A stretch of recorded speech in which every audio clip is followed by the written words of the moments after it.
What is up, everybody? So I just had the thought, the FP banner used to be Matahari, right? Who is a 1-star assassin, and now it's Charlotte, who is a 1-star assassin, and she's like smiling like she belongs there, right? Like I feel like Charlotte murdered Matahari to get on the FP banner, right? Like that's kind of what it looks like. It's like I'm a 1-star assassin. Speaking of which, let's see if we can get anything worth a damn out of her FP summon here. She would never. I don't know about that.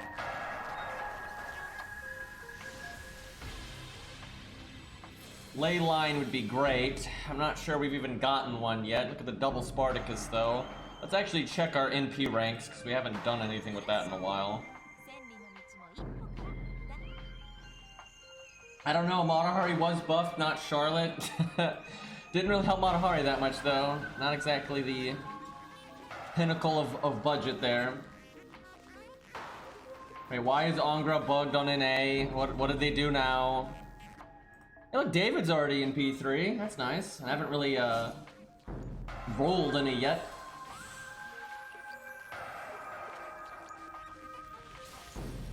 Hey, Sharkwato. Sharkwato. You know, one of those names. Bob, you know. Okay, Kojiro finally getting places. But so what's wrong with Angra? Can we foe Kojiro though? I mean, we don't have a lot of foes yet, because, you know, they haven't given out mana prisms yet. Finally! I wish we had had NP2 Darius forever ago.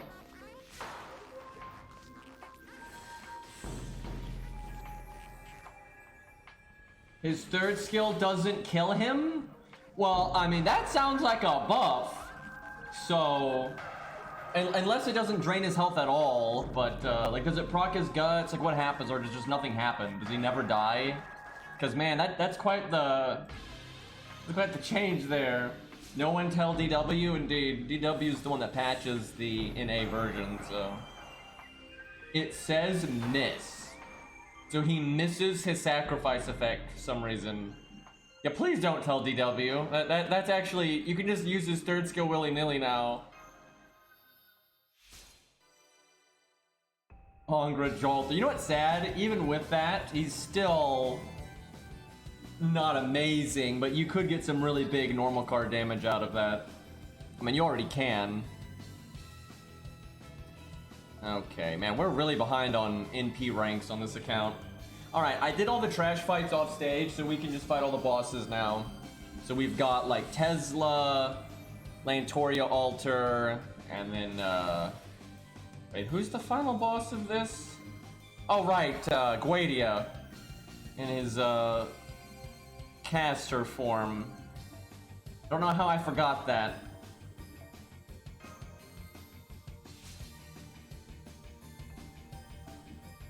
Getting a lot of NP ranks on units that we're not really using yet.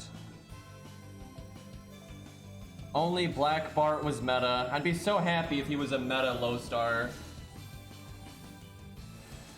We could roll for Tesla. It's tempting. Obviously the odds of getting him are terrible, but you know, I don't mind rolling story on this account. I'm not sure. Because you never know, we might add like a rare unit in summer that's actually got fun gameplay, and we want to get that, or maybe we just wait until Law's Belt 4 so we can get a Sclipius, right? I will say, if by some miracle we got Tesla, I would then pick Tesla as my free 5-star, because I haven't done that yet, and then I would you know, try to get him to 10, 10, 10 and all that, and then make a good Zeus video with Tesla. Well, Arjuna is shooting shots. I see how it is.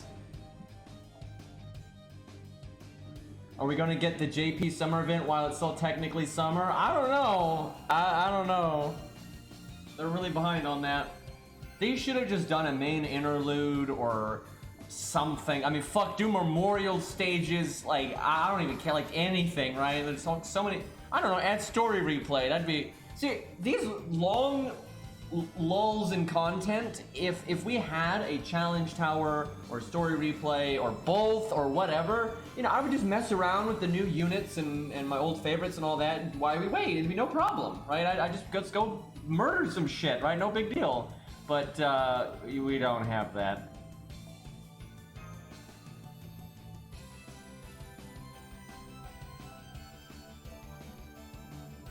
Yeah, I know some people want them to do a main interlude for the original Gura Gura event, and then they want them to buff Nobu, which would be totally justified. We don't even know when the summer event is starting. Just sometime in September. I suspect it'll be early September, just because how bad things are going right now. If it's not, then it was a really big mistake on their part not to do a main interlude or something like that in the meantime.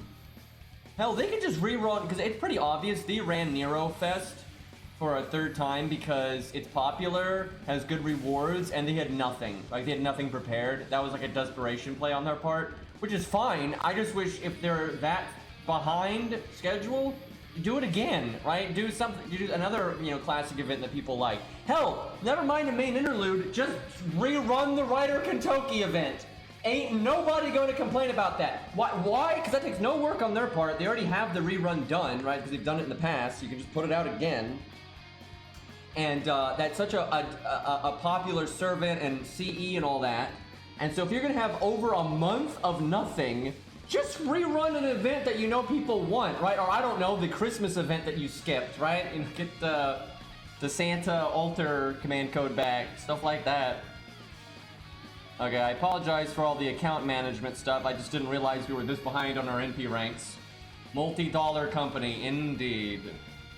Well, let me change my audio levels here. There we go.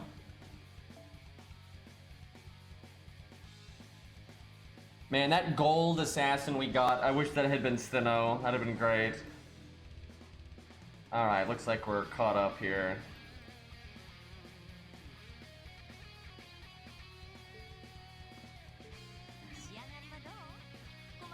What I might do is I might roll story on this account and then start saving up for Asclepius. Oh yeah, chat. That's the good loot right there. CE bomb.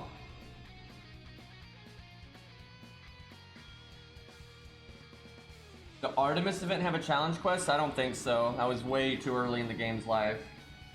Even the rerun, I don't think had one. You know, it might have had like a final fight that was a bit harder than like the norm at the time, but not really a full-fledged challenge quest. Thank you, Arjuna, for the gifted sub. 79 of them, by the way. The gold assassin was Chiome, I think. Okay, so this is Tesla, but easier for some reason. So there's not much. I guess we do Baldy again and see how we do with the RNG compared to last time. But this time it's just a straight easier fight. So what did I do again? I guess Hans. This will actually kind of work when Hans is got his third skill upgraded and high ranked.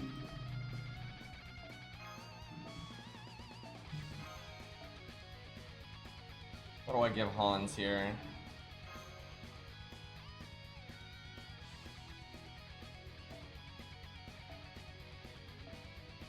I think that's the team from last time.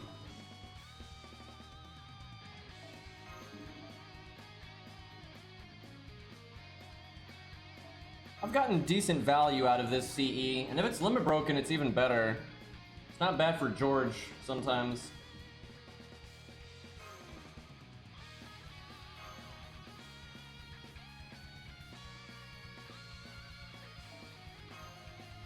Oh, Berserker Kentucky. Worst haircut in FGO.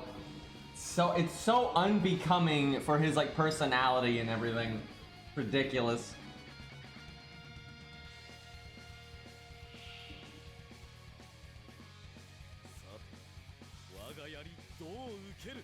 Well, that's an opening hand.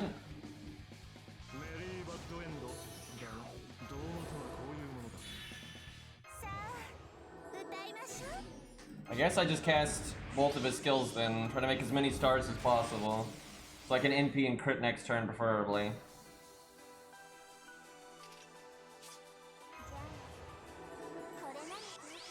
If only he had Divinity. Yeah, I don't get it. He's got less health than the previous fight. I don't get it.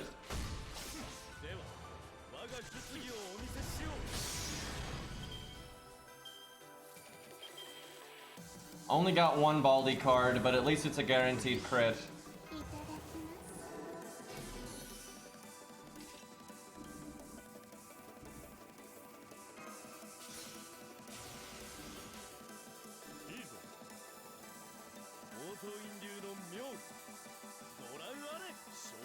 Alright, let's see what we get here.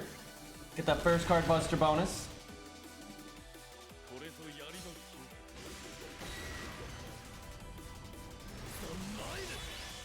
Almost all games now have purchasable skins. I don't really get why FGO doesn't.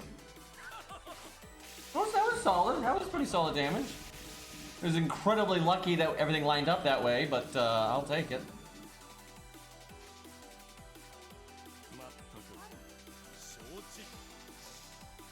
Now we're dead in the water. Hi, Eri.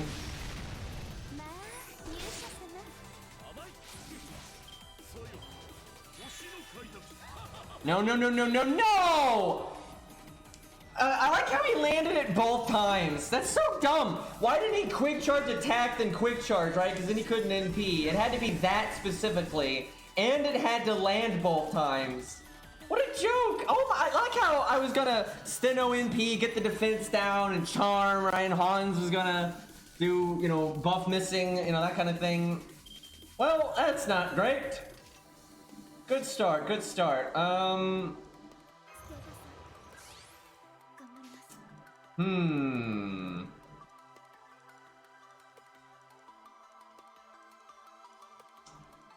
Oh, this is a depressing turn right here. Man, Ekkar's all my Stargen. Like, the reason this worked well last time we fought Tesla was because Stheno did so much work. Like, Stheno made a lot of stars, she stalled Tesla a bunch, but now she's already dead because of this game, and I don't know how I'm ever gonna crit again.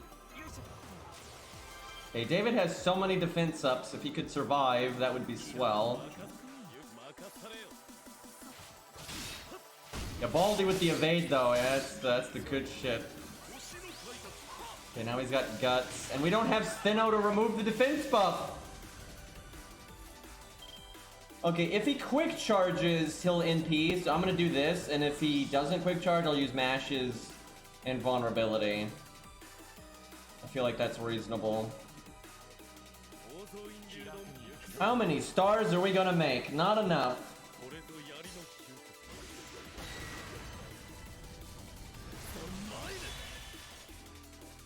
Hit into quick charge? Yeah, that would be the nightmare. Okay, we're safe.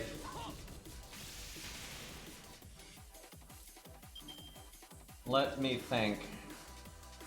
Is it worth it to save Mash? This isn't looking great right now. Okay, we'll save the evade because we're gonna need all the help we can get. And this will cancel. Wait, why? I don't want to cancel the turn. I want him to attack Baldy and give me NP. Now I'm just throwing. Hey, look, we did Baldy's NP, and now we can't get any damage out of it at all. So our NP's essentially doing nothing. Fantastic. Well, it gives us the evade. Don't stun me. Okay, that's good. Yeah, see, if I had not taunted, he would have attacked Baldy. Mordred, you're kind of in the way here.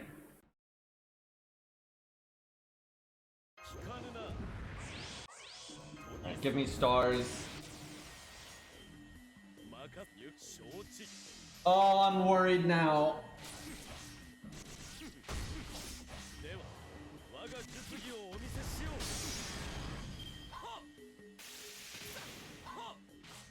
Don't kill Mordred next turn, please. Don't kill her this turn.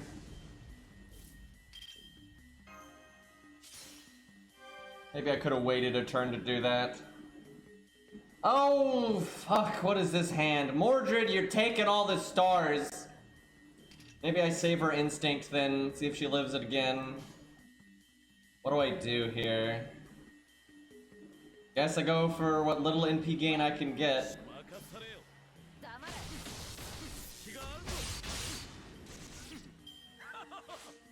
This isn't entirely Baldy's fault. I mean, okay, well, nice Buster crit. Him double quick charging was definitely the problem here. Well, should have used Mordred's instinct while I had the chance.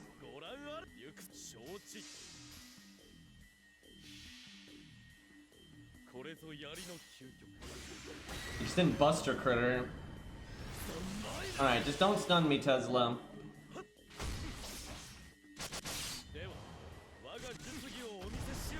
You should win next turn. I think we got this. Even if he stuns me, I can do the evade from the Mystic Code. I just had to say it, though. I just had to say it. But my crits... Not that the crit spread was that good, but,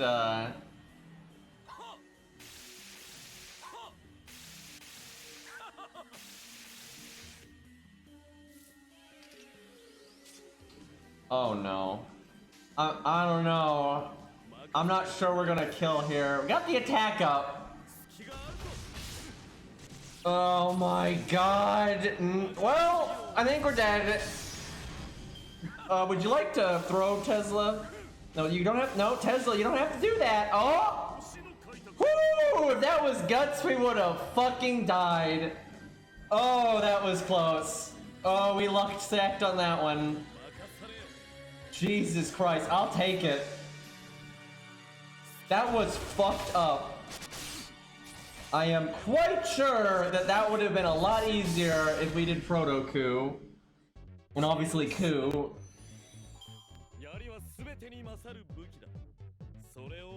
Got that groovy music though. Jesus. See, here's the thing. I'm telling you, Baldy can handle the archer bosses throughout the story. He can. That's not the problem. The issue is Coup is so much better than Baldy that you can use Coup for fights that aren't archers, and he's one of the best options for those fights. He's like Coup can bail out a bitch account against Assassin Lee and all kinds of other fights, right? Almost any fight against Berserkers like Horsebindo, things like that, where you can't fucking use Baldy for any of that. That's where the real problem is going to be. I suspect most of the archer bosses will deal with, because there's no main story fight with an archer that's on par with like a lot of the, like Zeus, Demeter, Fluffy, even Ibuki, right? There's nothing, or Sitting Master even, there's nothing on par with that, or like Raiko and Shootin', right? There's no archer fight that tough. Which is actually kind of weird. Now, I've said before, there's challenge quests with archers that are that tough, but you never know when they're adding a challenge quest, so a new account's not necessarily going to fight that kind of thing. So I'm trying to think, what is the hardest archer for the main story? Because I don't know, Chiron with Poseidon, right? But it's only half archer. There's Archer of Inferno, right? What's her name? Gozen. I can't think of much else. Ash in the Tree. Yeah, Ash in the Tree is a pretty decent fight, but I would say the archer part is the easier part. But that's true. Ash in the Tree is a fight. But see, the two things that really stand out here is Ash in the Tree and Chiron and Poseidon. Those are like people say Poseidon's a bitch fight. He's not. Like, especially for a budget account, that can be a tough fight. But both of those fights the archer is a side thing, right? It's a multi-class fight, and archer is just one of them. It's not like, Demeter or Fluffy or something like that. I don't think there is an archer fight that's like, oh man, this is a fight, right? That hasn't happened yet. That's happened for most classes, but it hasn't happened for archer yet. So maybe someday. We're so far into the game though. They always like to make it extra class bullshit now. So I think archer might have missed his chance. But there's always challenge quests. There's plenty of hard challenge quests with archers. That's definitely been a thing. Okay, this is Lancer Artoria, which I'm pretty sure Story Mordred can solo because of her overcharge. And now that she's got that CE, I imagine that would be the case. Real shame though she doesn't have her third skill. That'd make this really smooth. But let's do a team because it's kind of fun. Oh hey, we have Siegfried. God damn it, I need to do his buff. Get his upgraded NP. I might actually be able to do it now. I don't know what the restriction on it is. We haven't done either of them. Might need to be 4th Ascension. I feel like that is what it was. I think we looked that up before. Lolter's here, I know, right? It's pretty easy to overlook that. Alright, Qingong makes sense. I cannot wait to get his 3rd skill. Unironically using David against a Lancer.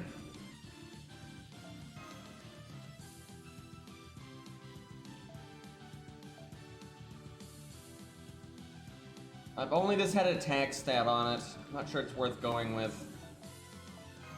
Well, it's gonna be pretty disappointing with a CE that shitty, but oh well.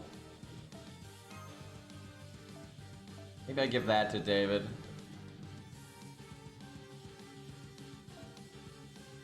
You know what? It's George time, I think. Man, I need to level my George though. Dude's gonna die. A little too fast.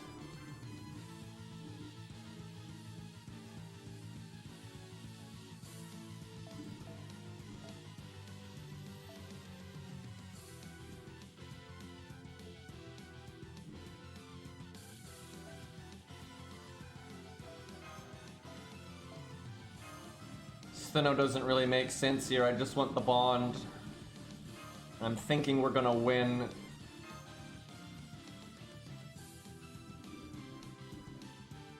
They added a little bit of character to her with, like her character material book, right? Like, but her actual in-game bio and voice lines are nothing. Like, she is the most underdeveloped character, I would say. I don't know, maybe not in the entire game, because almost all the day one servants they put no effort into. Although, their bios may be equally bare, if not more barren, but they have, a lot of them have been used in the main story at some point, or at least gotten an interlude that characterized. Like David got the interlude and stuff, and he actually has some characterization in Oceanus.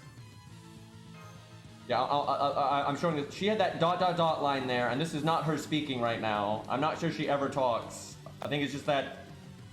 line there. And then Mordred barely says anything, right? She pretty much just, like, well, puts the helmet on and then fights her, and that's it. Like, imagine having Mordred versus Artoria round 2, and this is what you do with it. Like, what a waste! Like, what a waste! I was Roman and Nash speaking? Yeah, I figured it was something like that. Yeah, so she doesn't say a word. She literally doesn't say a word. And Mordred barely says anything. Like, it's Mordred versus Artoria, and that's what you do with it. Like, good God, I just wish they hadn't done London so early in the game's life, because this premise could have been really good. I think this could have been an awesome story. Unfortunately, it is dog shit. Not a good opening hand. As long as George doesn't die here, we should have a pretty good follow-up hand. That was a crit. Good thing we had the evade.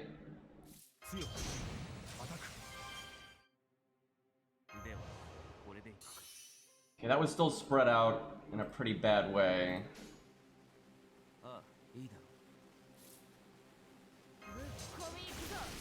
I never know, could get a freak crit.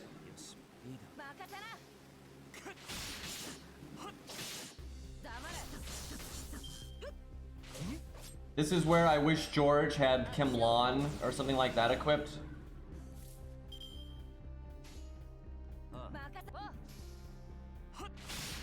Wait, did I put...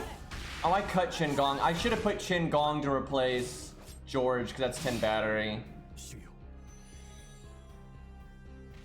Alright, I'm gonna have David use his defense up now, because I really don't want him to die here. That'd be like the worst timing possible.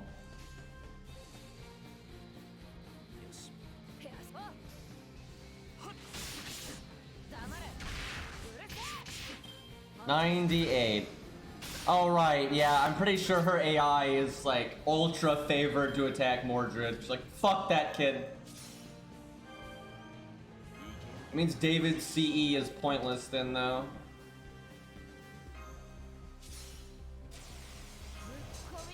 Now, Siegfried does more damage to dragons with his overcharge, but Mordred does more damage to Daddy with overcharge, so we'll put Mordred second here. Alright, let's see what's gonna happen. Child abuse. Well, we're about to have some revenge, so... Hey, Persona.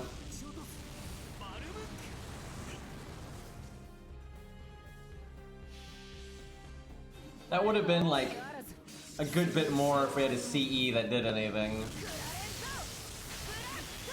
Jesus Christ, though. Yeah, I'll take 90k on an AoE and P. That's alright. Again, CE with no attack stat, no damage up. She just had Ryoto Temple or something, that'd have done a good bit more. I don't think she has her upgraded NP either. So, you know, I tell you, when Mordred's fighting Artoria, she does some fucking damage, because later on you'll have the upgraded NP, you can have the proper CE, all that stuff. I guess I just evade now. Oh yeah, and because it's Mordred, she gets, you know, they refund back. And see, if she had her third skill, you could third skill right here and instantly NP again, and that would probably kill Artoria. Well, we don't have the buffs this time, but still.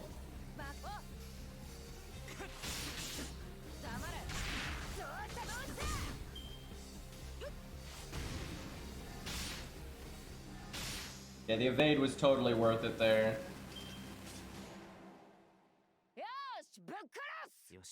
So if we don't kill here, which we might be just a bit short because of, again, no buffs, Mordred is probably gonna die, which should be kind of a killjoy, but what are you gonna do?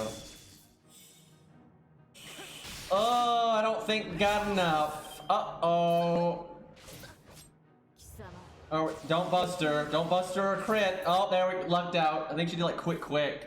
We so lucked out there. Yeah, we could have easily killed us. We still might not kill. I blame the craft essence. 1000% I blame the craft essence having 0 fucking attack stat. What a joke. And then she just deletes David. Now she's just being a bad sport. What did David even do, man? Well, you know, it's the Stheno account, so it was all planned, chat.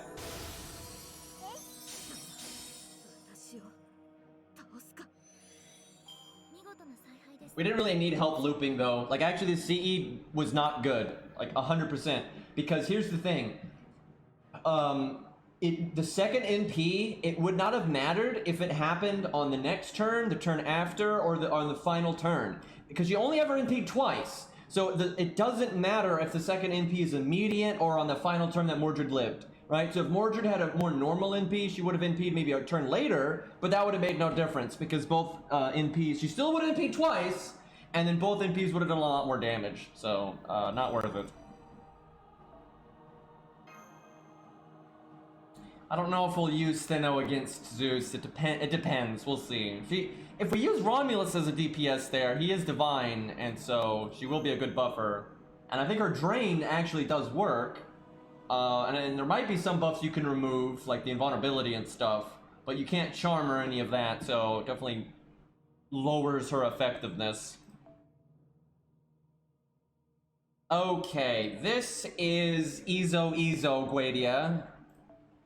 How do we want to do this one?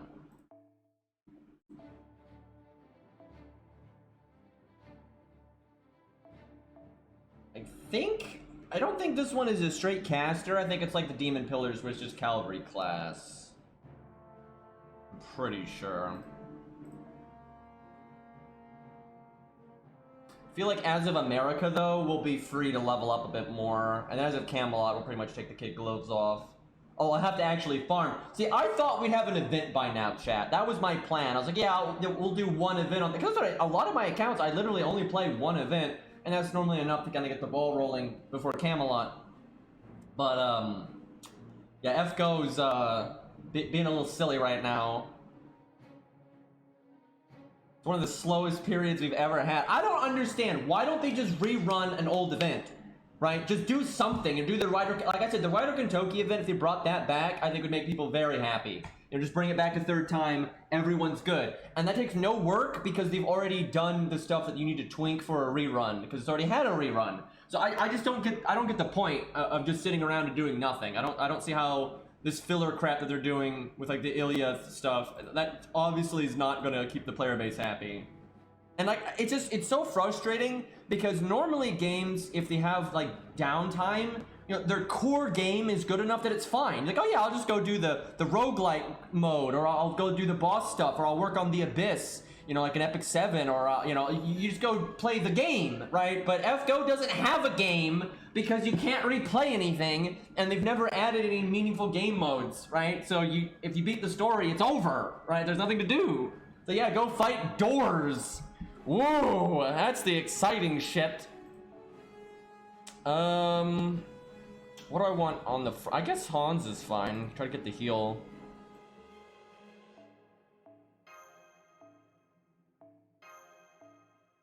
I almost want to give Stheno this just for like the stabilization at the start. Her NP's not. I don't think she can charm Guadia. I'm not gonna lie. I don't think that's in the cards. Although the defense down is still good, but I don't think it's that important.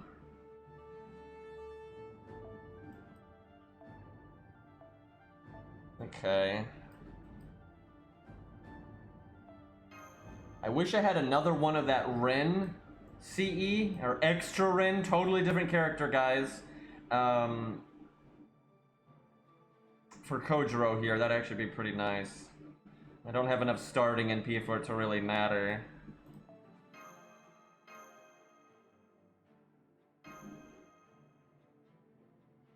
What inspired the Stheno account is because she's the unit everyone says is like the worst tutorial summon, and she's so bad and blah blah blah blah.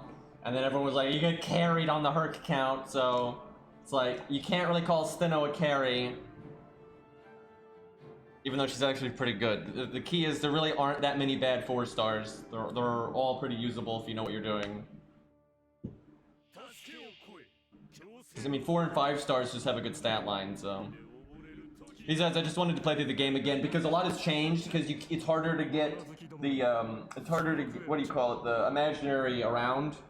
No, imaginary element. Excuse me. It's harder to get imaginary element, and that's always been one of the better CEs to help new accounts out and stuff. So the game is just different for new players now. So I just wanted to make a new account. Also, I just didn't want to play the Herc account in Lost Belt 6 because I don't like Lost Belt 6, and it's so boring. It's so long. There's so many trash mobs in Lost Belt 6. And having just slogged through it on 2 accounts, I didn't want to be like, let's do it again, right? So I kind of wanted to have something else to do for a while. So, you know, I kind of forget about Lost Belt 6, I can revisit it later, right? A Sakura scope, if you will. Alright, 257, it's actually a bit of an oof there. We'll see how this goes.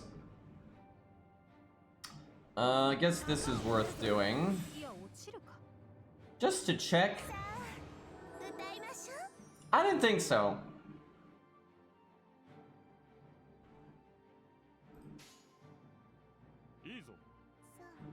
Well, good opening hand.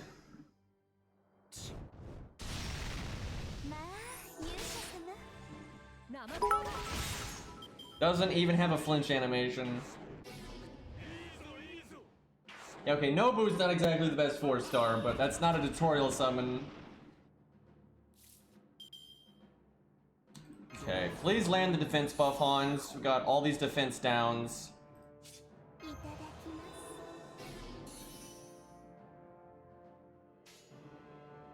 I really need more NP ranks on Hans. I'm using the Stheno card because I'm wanting to get Stheno's NP just for the defense down for Ushi, but might not happen. Okay.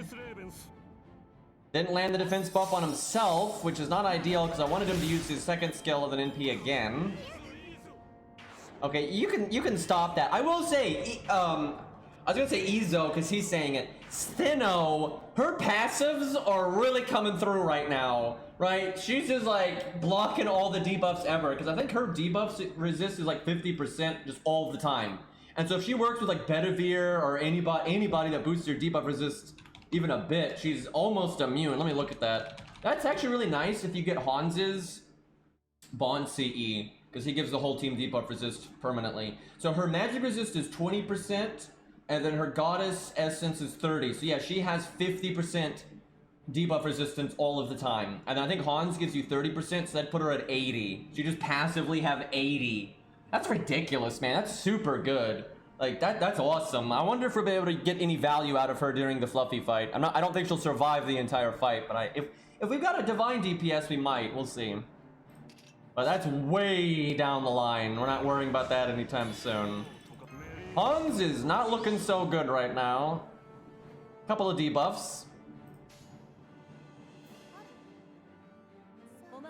I don't think Hans is gonna get his NP again. If his thing was at rank 10, then maybe he would, but I just skipped 2 of his art cards, so I think that's that. Okay, okay, yeah, we get it.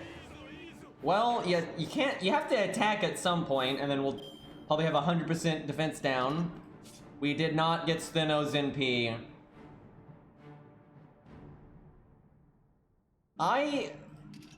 Can I triple Hans here? Oh, we're being risky. We're doing it. And then I'm hoping he attacks, but we live, and then we can triple NP. That's the dream here. Just don't kill anybody.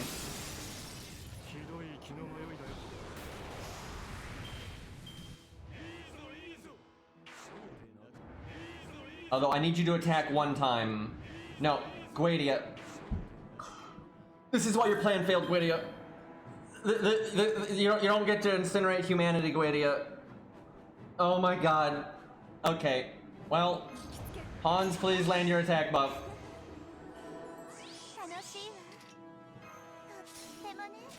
He debuffed 6 times in a row, by the way.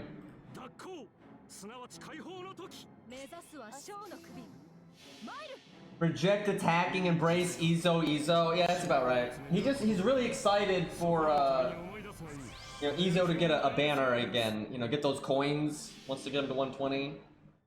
Imagine, because you know they're out there. There's plenty of them. You know someone out there. Izo is their favorite character, right? They've read all of his lore, all the character materials, bio, all that.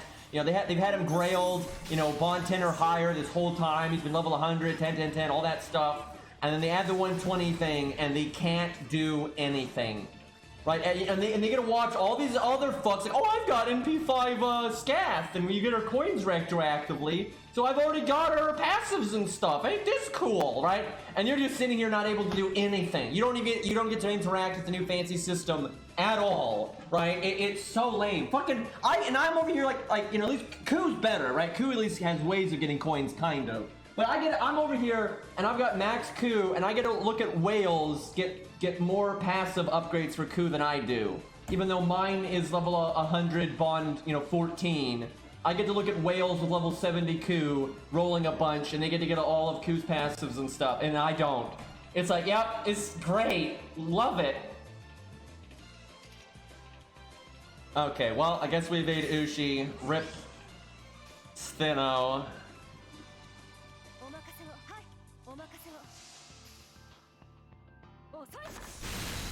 Stheno was still fine. She did normal card damage. She slowed Guadia's NP gain and all that, gave us an attack buff. Would have been a lot better if she could have gotten her NP off, though.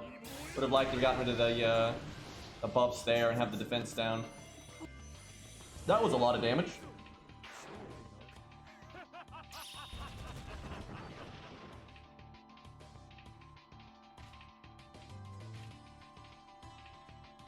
Alright, I think we got this. Fantastic deck shuffle. It's like OP. I kind of wonder, there's no, clearly, like the percent chance for him to cast an attack or a skill is favored for the skill. It blatantly is. The idea is for him to give you an insane amount of debuffs and then hit you super hard with the attack, or the NP. I think that's what they're going for. But it is a little silly. I guess I evade because they're pretty much gonna win next turn as long as we don't die.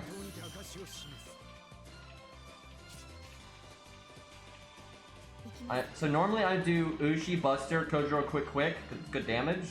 But because there's a chance that he's just not going to attack, well, I think if I do Mash's art card, it might round up. It might round up to 100. That's pushing it. Depends on what the decibels are right now.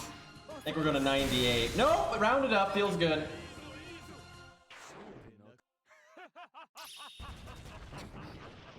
He attacked anyway, so it doesn't matter. Alright, he might still live here, because I think we're in P1, but, we should be able to clean up, and even if we all died this turn, we could, Mordred would clean up. I think the extra will get him. You know, actually, I don't think it would've if we didn't crit there. Never fucking mind! Watch him double attack, kill everybody.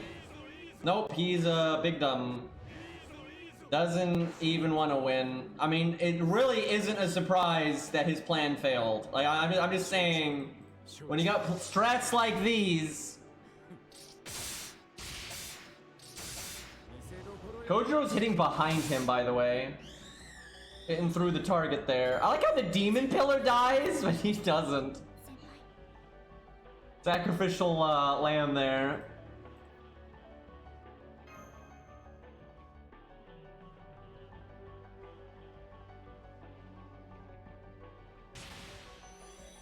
Like how there's no fanfare there, and they had like no characterization up to that point either. There's like grand servant exposition in that part, and nobody reads it, clearly.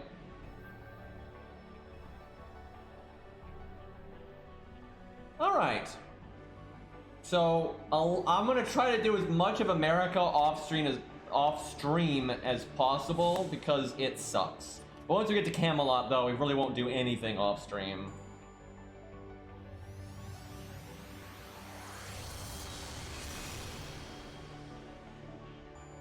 Oh man, that's the turnaround right there.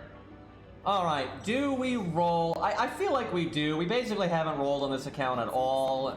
And if on the off chance that we somehow got Tesla, that would be pretty cool. So we'll see what happens here. I'd like to get some NP ranks on my low stars anyway, and you know, who knows, maybe we get a spook or something. But after we roll here, I feel like we're not gonna roll much. I don't know though, we could wait to roll until we beat Camelot and then get Bedivere, but I don't know, I can always roll again, and we'll probably get Bedivere when we roll for Asclepius, so it's probably okay. It's not like I have any pressing needs for my SQ right now. Alright. Can you get Vertra? I guess you could just get Vertra out of nowhere. Shame you can't pick her as your free 5-star, because I would really like NP2 Vertra on some account, right? Somebody, like, for fuck's sakes.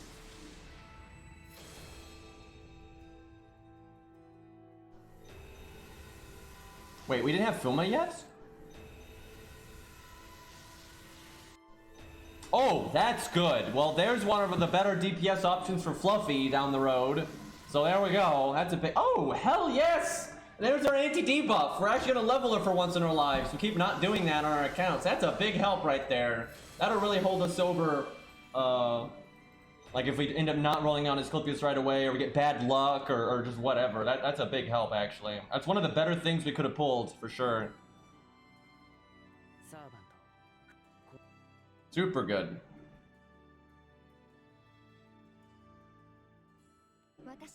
Yeah, I suspect it'll just be Ushi and Martha for a while for our riders.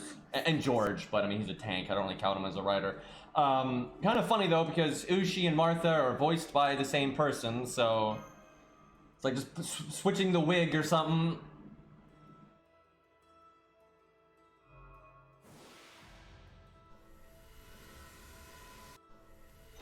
That is not a good CE at all. That is a good CE. That's super good. Oh, hell yeah. There we go. Oh, sure. Maybe we level Billy on this account. I pretty much never level Billy as my main archer on an ult account, but maybe we do just cause.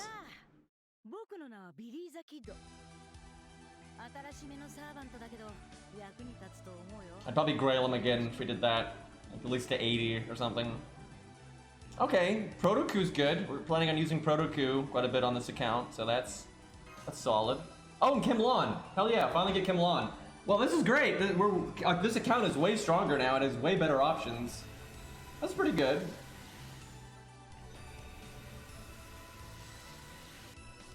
Oh, wow. We keep getting that one and not the other two. It's actually only 2 away from being limit broken now.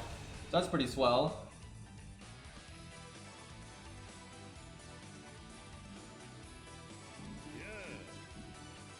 Got Brock.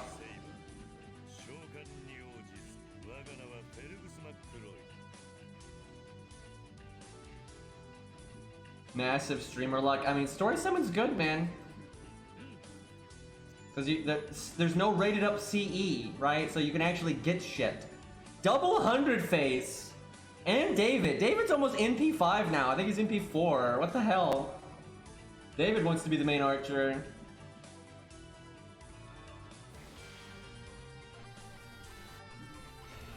That's not particularly good. That's not particularly good either. I never use you ever, but I mean, maybe for farming, that's good, I guess. Wrong story lock, by the way. Saber Alter is cooler than regular Artoria, in my opinion. Oh, can I get that on my main account, please? Can I just trade that? Fuck.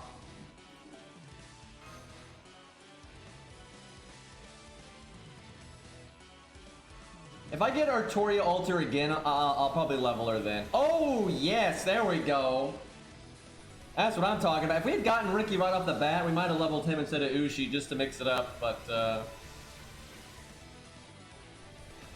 Oh, there's the champ right there. Can I have that? I know, right, Zerb? You deserve it.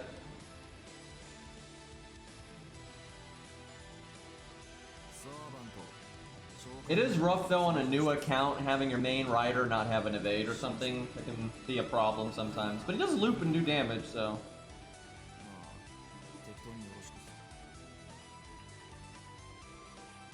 Gilly is carry, alright.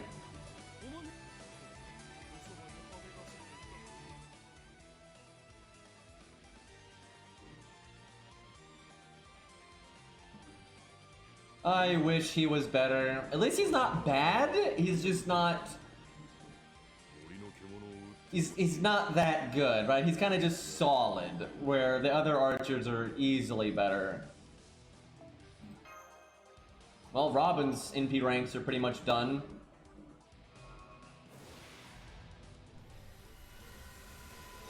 Oh, hell yes! That's the good shit right there. That's super helpful. That's so good with George and David and so many other stuff. Like that's a huge help. Getting Canis album, you know, just dropped it. That's super nice. Oh, that's good too. Yeah, we're getting some nice stuff here. That's not. That's useless. Oh my god. Oh my god, we only need one more and we can limit break it. And like, seriously, when that thing's limit broken, it is totally legit. Like, it's not bad at all. Like, it's super on par with a lot of event CEs. That's awesome. Just one more. I like how we've gotten 4 of it, and I don't think we've gotten any of the other 2. I don't know how that happens, but I'm okay with it.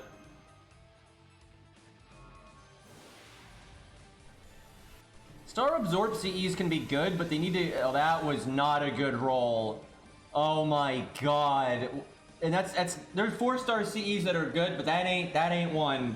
This is a really shitty roll right here. That was absolute crap.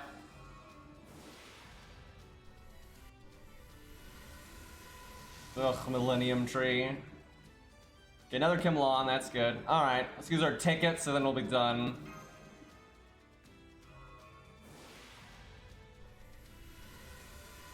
Got the bastard there. Imagine needing a result screen when it's only one thing that and it pops up so clearly. Like, what the hell? That's something they added with the anniversary, you know, and all their amazing UI updates for this game. They keep doing like these stupid bullshit UI updates that don't make the game better, or don't even make the UI better. A lot of times it makes it worse instead of doing things that actually matter. And that's a Lancer that I like. Unfortunately, because he's I've got him already like maxed out and upgraded on the NP2 or NP3 or something on my ult account. I'm not sure I'd want to use them over here, but I don't know. We certainly need a Lancer because you know, Baldy. I'll definitely use this over like Ku just because people don't want me to use Ku over here. Yeah, maybe we level that. If I could get him NP2, I'd be all about it. But because I do like him, and I don't use him much on this channel at all, which is a shame. And I think he's got a lot of unique use. So maybe we do level him. We'll see. I don't think Percival is story locked. I think he's just totally vanilla 4-star. People said he was story locked back at the start, but they were mistaken. I'm pretty sure he's not.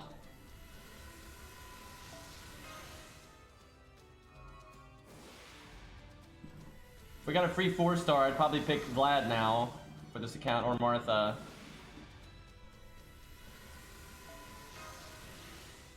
I might level him, we'll see.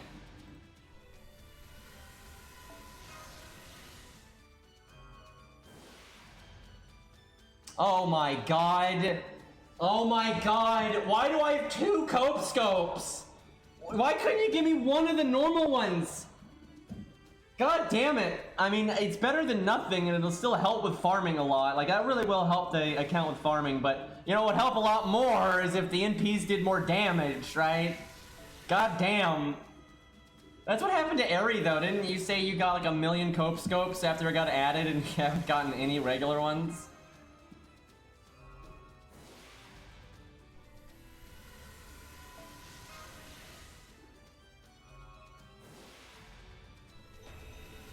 That's a good CE if you can limit break it, which I've never limit broken it on any of my accounts. I think I'm only 1 off on my main though. I have 2 of each on JP. Big oof. My baby ult just rolled its 4th regular K scope. I'm gonna have to confiscate that. Oh, this is good actually. That's a sure hit CE, and there's some fights where that's good to have just in case. So because we've got some of the things that we have here, like the anti-berserker one, that lowers my need to get the anti-divinity CE. So I'm looking like Attila's looking like the Attila CE is looking likely. But the first thing I'm gonna get is Anniversary Blonde, like no question on that one.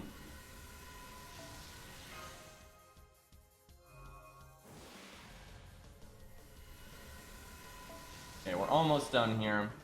And then we probably won't roll again for quite a while. Potentially not until Lost Belt 4. We'll see. What we might do is not roll until we beat Lost Belt 4, but we might use summon tickets. So we just randomly get, you know, this and that. That seems reasonable. A lot of kid gills.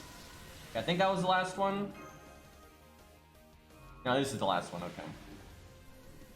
And it's utter garbage. Alright, well, I can burn some of that stuff, which will be useful anyway. Alright, what do we got here? So, he's in P4. Oh, no, he's in P4. I thought he was in P5. Well, I'll take it.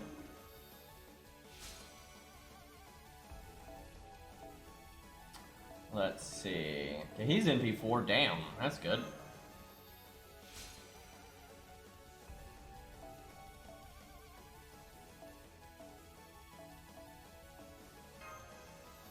What's sad is Ku at NP2 is better than all the other Lancers that I have on this account. Like, absolutely. At NP2, he's better than Baldy, NP1 Vlad, NP4 Proto-Ku, like, easily. Okay, that's good. Robin's high enough that we can really use him if we want.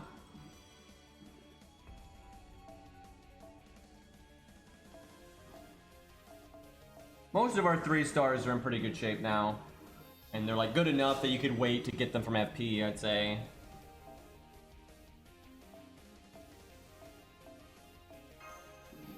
Even Ricky's like NP2 or 3, I think.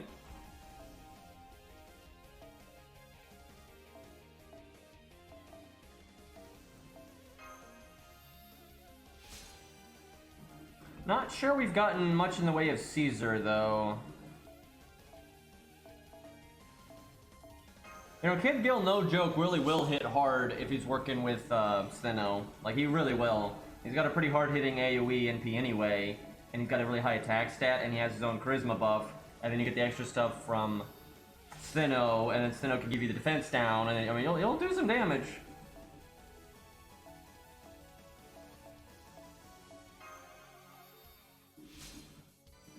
So I really mean this. I do not think for a new account, like in the position that this account is in, I do not think it is worth leveling Uriel. I really don't. Because it's easy enough to beat Gwaine with the other archers, and then those other archers will be more useful to you for a lot of other content. Where Uriel is just... Now, in the long run, eventually, it's worth leveling Uriel, because she can be useful for certain challenge quests and other boss fights down the road, because she can be good... you know, against a male boss that even isn't a Saber, right? Because she really does have big nuking. But it just doesn't come up often enough that I don't think she's super high priority, right?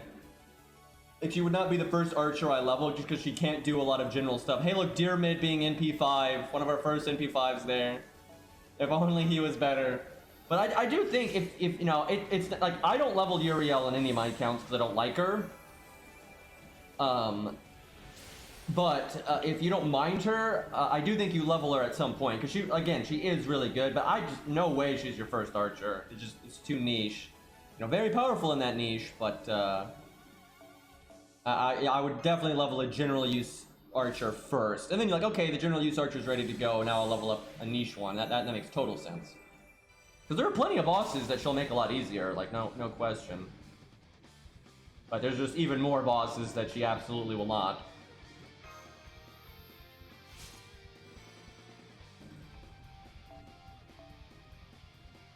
Yeah, wow, Ricky Boy's MP3. Wait a minute, is Ushi still MP1? God, maybe we do level Ricky Boy then. That's fucked up. Yeah, I think she's MP1. What the hell? Game, please. Hopefully, I'll roll FP in summer, see if I get like the 3-star CE. Hopefully we get lucky. I mean, Ricky's not bad. It's not a big deal using him as your main DPS. It's just early game when you're using shit. Having evades and invulnerabilities are very useful. Like, it's very useful.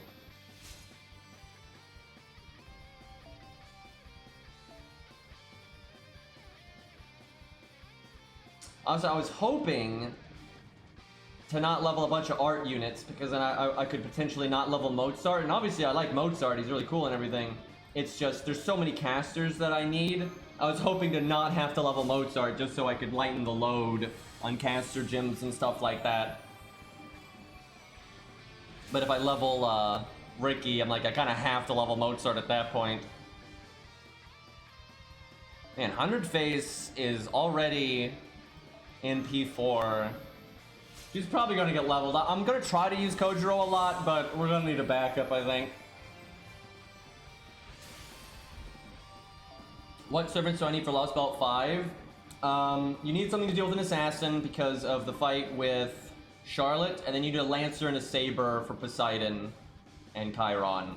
That's about it. Most of the other fights are easy. And then 5-2, Riders. Oh my god, you need Riders, and then something that can deal with Zeus. And then anti-debuff for Aphrodite. But yeah, for regular Lost Belt 5 coming up, Archer... no, not Archer, excuse me, Lancer and Saber, and then Berserker or Caster to deal with Charlotte. So it's not too bad though. 5-1's not too rough. And then obviously you just want to make sure you got your basic supports. But yeah, I wouldn't worry about 5-1 too much. It only has a couple of fights that are a bit tricky. But 5-2 is much harder, but you've got a while before that comes. You've got like 8 months or some crap before that comes out.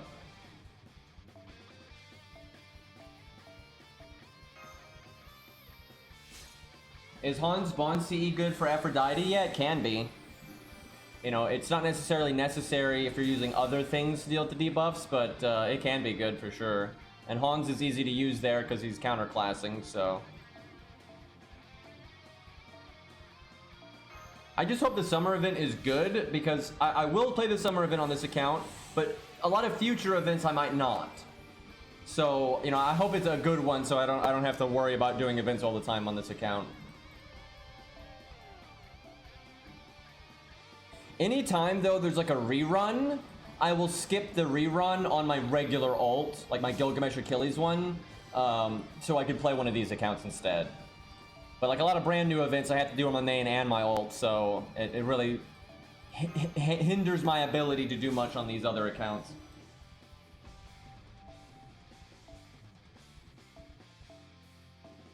Oh, Jinkei's only NP2.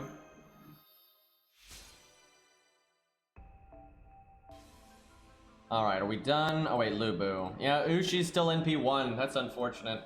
I'll be happy if she's just NP2. I'd be okay with her sitting there for a while, because with an upgraded NP and everything else, she'll still do plenty of damage.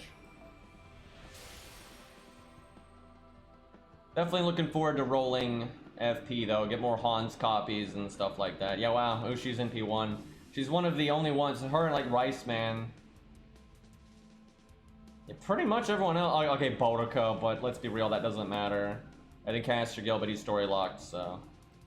Yeah, just bad luck for Ushi there. It's so dumb this account has Hercules, by the way. What a joke. Sanson's NP1, oof. Yeah, basically everyone though is in good shape except for Ushi and Boudica.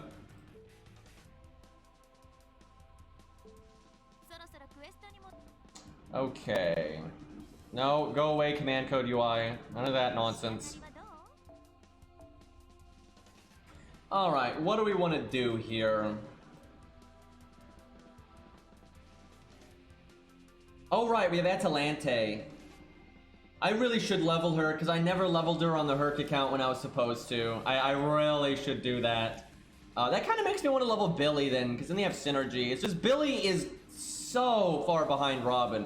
It hurts me to say it, because I love Billy, but Billy is just, you know, he's a utility niche pick for his quick charge NP. And it's nice to have that just bam NP, but it just doesn't do that much damage, so it's short-term value. Billy is like some of the most damage you could get out of a low star with no help from another unit, just on his own in one turn. But then it falls off after that, right? Big time. So, but it would be fun to have Billy and Atalante, so maybe we will level them. What's the archer? Or David, right? We leveled David. Yeah, I'll probably do it, see if it works, and if it ends up sucking, I can always bail out and still level Robin, so. And Atalante is cool, and I just don't use her enough, so I'm okay with this. Just the problem with Atalante, and I mean this is a real con for an account you're not going to play a lot. If this was my main account, I'd have no fear leveling Atalante. But the issue is she's very skill rank dependent. She needs to have the quick up be as high as possible and the NP gain up to be as high as possible, so she refunds her NP a lot. Right? She can actually refund like a motherfucker, but you need pretty good skill ranks, and it's a bit of an oof.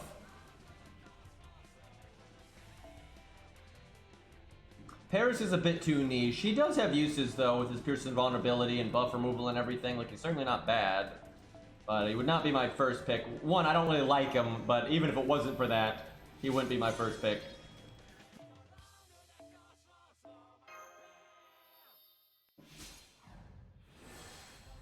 You can't get, oh my god, Ari, she's one of those! She doesn't get her third skill. Oh my god, I fucking hate day one FGO, dude. Why don't they fix this shit? Like, it's so outrageous. Like, it makes these units so much worse, because if you get one of the new fancy units, they're just good out of the box. With these units, you have to baby them for like 9 years. God, that's so annoying. Like, and those stages cost so much AP. Like, it's crazy. It's like, some of them cost like 200 AP and crap. Like, what they should do is those old units should just have their third skills like everyone else. And then you can still do their strengthening quests for the SQ if you want to, but you don't have to, because that's stupid. God damn it, that's annoying. Alright, let's get Billy up. Well, we're already hitting the archers kind of hard here, but Gwaine is the first big oof fight, so. And I'm not going to summon something to carry me. You know, I'll probably summon something from the 1 to 3 star account. I think that's fair. It won't carry us by any means, but it won't be useless. Okay, not even enough to send off. Can we have the goddamn summer event? Like, they want you to do dailies. Who the fuck does the green dailies, man? They're so useless. Alright, for America, we need things that are good for Coup Alter, which is any class, which is efficient. Mev, and then like a million Lancers, because you fight Scath and Theon and all that. So Saber good. Proto Coup would be good. Obviously Coup would be good, but Proto Coup is really good for that. Do I even have though the stuff? I do. So I might do that. We'll give it a minute though. I don't want to commit to anything. I'm really gun shy of committing to anything until I see the summer event. But you know, for some fucking reason, the summer event is like ethereal, right? It's not real. It's not physical. Some bullshit, man. All right, what even is available to us here? Okay, we can get one of Hans's. What is that one? Is that his NP upgrade? I think it's his NP upgrade. That's not super useful because it's just the star gen and stuff, but it's okay. Alright, that's all we got. We should probably do that though. And then what is the green daily? Saber. We don't really need to worry about sabers right now. Alright, let's get this done. Alright, fuck. Oh, let's do an account review. Oh my god. I completely forgot. Alright, hold on a second. I need to bring up my other account anyway, because I'm gonna have to summon the 1 to 3 star account, I think. Alright, we'll do Buurardo. Buurardo, whatever. Buurardo, Burrito, you know. He knows who he is. In 1 second though to get the 1 to 3 star count up.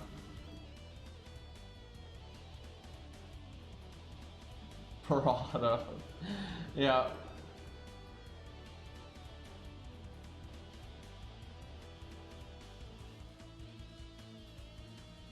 Okay. This is my NA account for 3-ish years. Well, this is definitely a flex. Either that or I'm going to be disappointed. Remember, started around when Halloween 2 and rerolls for Jalter. It's a flex submission for the most part. Feel free to roast my skill levels, waiting for Guildfest to level a lot of my skills. Okay. Every gold is NP1 unless stated. Princess Benefir is NP1. That's pretty shit. Surprised you leveled them then. And if you like him, then I'm surprised you didn't try to get him through either White Day or Saber raid up or whatever, right? So that's kind of strange. Cause you've been wait a minute. Okay, wait a minute. You've been playing for 3 years. I feel like if you've been playing for 3 years, it would have been really easy to have gotten a copy of Bedivere through all the. You know, he's been you've clearly had raid ups for him and class raid ups and so on. You've had 3 years here, so tisk tisk. NA's getting class banners right now. Indeed. Good time to get some of those story locks, by the way. Alright, so how have you been playing for 3 years? How have you been playing for 3 years? You have nothing in the Saber class at 10-10-10. Nothing. And Bedivere's NP1. Like, your Saber class sucks. Because, no offense to Gwaine and Deermid and everything and Saber Alter, but when they're NP1, they're not about to carry you, right? They're not going to be performing well in challenge quests, really, right? And like, okay, well, my golds are NP1, so I'll get Bedivere. But Bedivere's NP1. Your best Saber for, like, nuking a boss is Caesar, right? At least he's got the highest skill ranks. Jesus Christ, though, how on earth have you been playing for 3 years? And these are your skill ranks for your Sabers. Like, what the fuck, Toxic Streamer indeed. Hold on 1 second. I need to get water real quick. I don't want to be yelling, you know, I gotta be hydrated. I don't see any 10-10-10s right. Oh no, I see 1. And of course it's fucking Ishtar. I see what this account is about. I see what's going on here.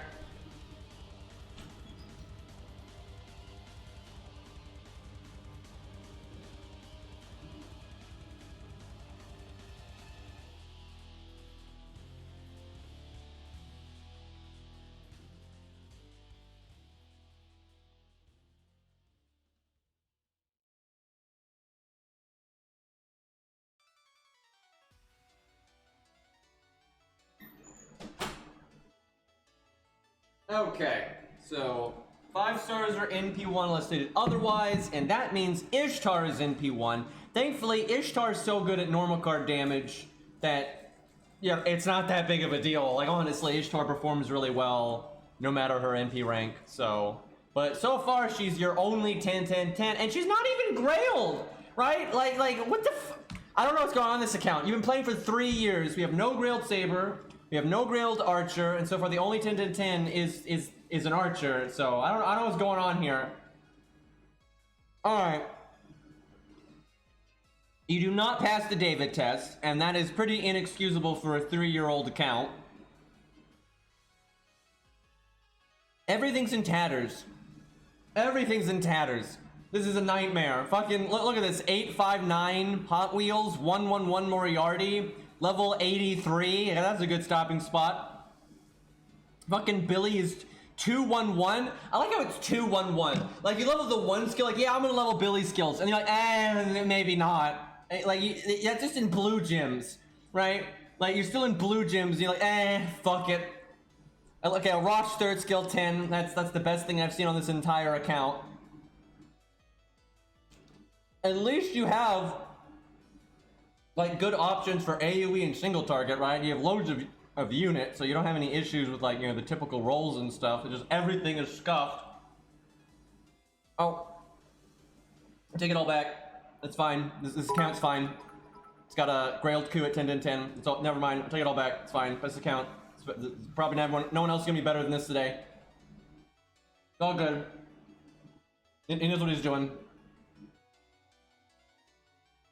Jokes aside, really, between a grailed coup and an NP5 per body, and they're both 10-10-10, you don't really need other Lancers, right? Like, there's your single target and your AoE and even general use, like that's all you really need. Like, and fuck everything else. Let's see, I like Fionn being 4-4-4. That'll get the farming done.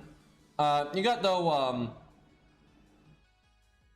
Lancer Artoria, that's, even though she hits like a noodle, she's still good for farming. Let's see, got Reshigal, she's very good for farming. So your farming options on this account are actually pretty good. They're so good that you have to wonder why is just nothing 10-10-10 though? Like, do you not do, oh hey, Legend's here. We'll probably do Legend's account thing, because I've got it downloaded, but I was waiting to do it until Legend was actually here. Yeah, level 1 Nukehead. Yeah, I know Legend likes Nukehead a lot. We used his Nukehead for the video. But I don't get it though. How does this account? I don't do challenge quests. What, out of principle? Like, why do you not do challenge quests? Like, even if you don't play the game for that, which is fair enough, your account is strong enough that you could pretty easily murder them, right, and grab a lore out of it. But yeah, if you never do challenge quests, that would definitely explain the lack of lores. CQs or oppression. I'm sure some people feel that way. Hey, you got Taiga though at NP5. That's nice. She's 999, so lores are toxic.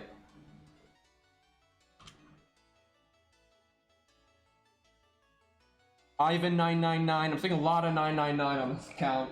I wonder why. Let's see here. George 996. Okay, you got like the 2 level 1 Georges. So many uses for George. So man, there's almost nothing on this account that's 10-10-10. Like, it's so rare. Good riders though. I mean, you got Martha, you got Ivan, loads of debuff removal there, good AoE stuff. Got Ozzy's super strong, and then just Ushi for backups, and you got Alex. Well, he's not quite leveled yet, but you've got the units you need for Demeter, like, no problem.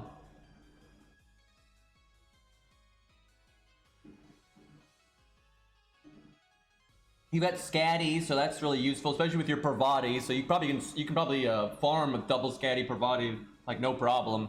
I'm sure that works just fine. You got Hans Max. Okay, there's some 10-10-10s. Hohenheim? Out of everything on this fucking account that's not 10-10-10, I gotta know. I need answers. Why does Hohenheim make the cut? Right? He's not grailed. If he was grailed, I would get it. Right? I still think he's a piece of shit that, like, you know, tries to murder children, but Like, if he was Grailed, like, okay, he likes Hohenheim, so I get why that one gets to be 10, 10, 10, right? But he's not Grailed. You don't need him to be 10, 10, 10 for farming, though. Like, he could be like, you know, fucking 1, you want like 9, 1, you know, 9, and that's all good for farming, right? Like, who gives a shit? Also, who's Grailed on this account? I mean, okay, let's see. No Grails. No Grails. So Ku, which I obviously approve of, right? You know, best account, 10 out of 10. No Grails. No Grails? Okay, is every extra class ever Grailed? Is that what's happening? Do you not Grail as well? What? Oh, wait, no, there it is. Grailed Asterios and Grailed Jerker. So there are some Grails here. Okay. Oh, and Herc. Still, there's still like a billion Grails unaccounted for here, right? You're clearly sitting on a million of them. So big Berserker fan, apparently. Let's see, and then Jolter, right? Okay. So there's some things have been Grailed. Like, I'm just glad something got Grailed here. Jesus Christ. That Proto-Coup, though, big oof. Alright, let's see. Where were we? Caster. So DPS casters, you've got Shootin', you've got Babbage, Caster Coup, Caster Gill, even Cersei. So yeah, you've got Sig, you got plenty of options there. You've got Asclepius and Martha, so there's your anti-debuff. Let's see. You got Chin Gong on the way up, so that's good. Yeah, I respect the Asterios. This guy bailed himself out between Ku and Asterios. You can't really hate.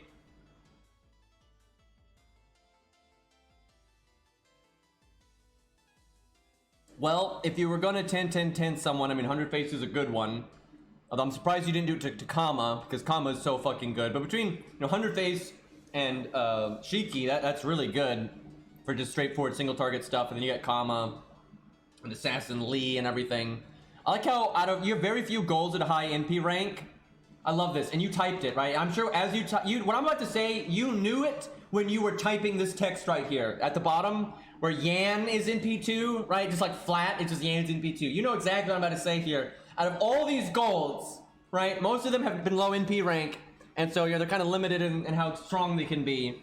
Out of all the things to be in P2, that one ain't helping very much, right? And you clearly don't, you didn't even level him, so it's not like you like him or anything. It's like, if you're gonna have NP2 of a gold, that's not really the one you'd want to pick, right? He's not the best. Yeah, I mean, you got, between Shiki and 100 Face Kama, you're totally fine, and you're never gonna, my NP6 Yan feels bad. Hey, he is much better on JP, I will say. That last buff for him, that really did help. He's still not, I mean, there's no world where he's still not as good as 100 Face, who's an easy to NP5 3-star, right? But he's okay. Sucks though, because he's super cool. Well, really, I have a feeling, am I right? I'm making a guess, but I have a feeling one reason why you don't 10-10 a lot of this stuff is, like, I feel like you're happy to fill in the gaps. It's like you're happy to just wreck all the content with these few units you have grailed, right? You want to murder everything with Jolter there and Jerker there and Herc and Fluffy. Like, am I right? I feel like you do a lot of stuff with them, and so it doesn't even, you don't really care if the other classes aren't. Oh, and Spartacus is grailed. This guy likes Berserkers. I'm just saying, this guy likes Berserkers. But yeah, I feel like you just have fun with the units that you've got here and beat up all the other classes. So it doesn't really matter if all this other stuff is, fucked up. And you got the Coup and Pravati, and, like, I mean, honestly, this account will have no problem doing stuff. I'm legitimately confused as to why you don't do challenge quests, because this account would not have a hard time with challenge quests. And if you're not you don't like doing that kind of gameplay, that's fine. But you can just use some command spells, and my God, you've got some strong stuff here. Because yeah, between level 100 Herc, Scatty, and then NP5 Pravati and Coup and Jolter and Jerker, and I don't think this account would have any problems with a typical challenge quest. So I would say, why not just CS them and get it over with real quick. Because you don't have to sit down and really worry about it if you use CS, and then you get a lure out of it, right? And your account could certainly use the lures, so you got BB there at 999 and everything. Well, you've got MHXX, looks like she's in P1, but if you ever need to murder Fluffy down the road, that'll be a good pick. Jolter's a good pick too. Like, really, I think Jolter is a really good pick for Fluffy, because she can actually do enough normal card damage to actually fuck Fluffy up, and normal card damage normally isn't the best there unless you're doing just massive crits, but she can do massive crits, that's the thing. Like, some units just can't do it, but she definitely can. NA is my main, so it's all downhill from here. Wait a minute. Wait. Oh my god. Oh god. Oh, there's a second account in here. And it's JP. Oh no. When you sent that message, I was like, wait, what do you mean? I was like, oh no. Okay, hold on a minute. Let's see what we got CE-wise here. I beat everything on NA. Well, that's good. Alright, 139 apples. It's solid. It's nothing impressive, right? But it's Steven. At least your mash is 10-10-10. Now hold on a second. We're making fun of this guy here, but just hold on a second, chat. If you're not gonna 10-10 a lot, you fucking 10-10-10 mash. It's so stupid not to. And this guy got it. And we've seen a lot of accounts here that haven't got it, right? You know, they're over there 10-10-10ing fucking like, you know, random bullshit, but their mash is like 5, 6, 9 or some crap, and it's like, okay. But this guy's at least got, you know, eggplant ready to go, so, you know, that good move there. Wait a minute. Wait a minute. Wait a fucking minute. Why do I see... Hold on. Please tell me that the inventory is... Oh my god. I'm hoping I'm just blind right now. Why do I see golden carp that's limit broken, and I don't see a high level or even a golden sumo? What's going on here? What the fuck? Sir, you have fucked up. How did you do this? Oh my god. Why do you have 6 golden carps? I need answers, chat. I need answers. Why? Major CEs I've forgotten about CEs last minute. Good thing I caught it. And to explain why I don't have golden sumo, he knows why I don't have golden sumo and Rider Kentucky, and why I have scuffed Jolter on Death Sea. Was that during BA time, I burnt out of FGO and was too lazy to do those events during said burnout. But clearly not burnout enough to get golden carp.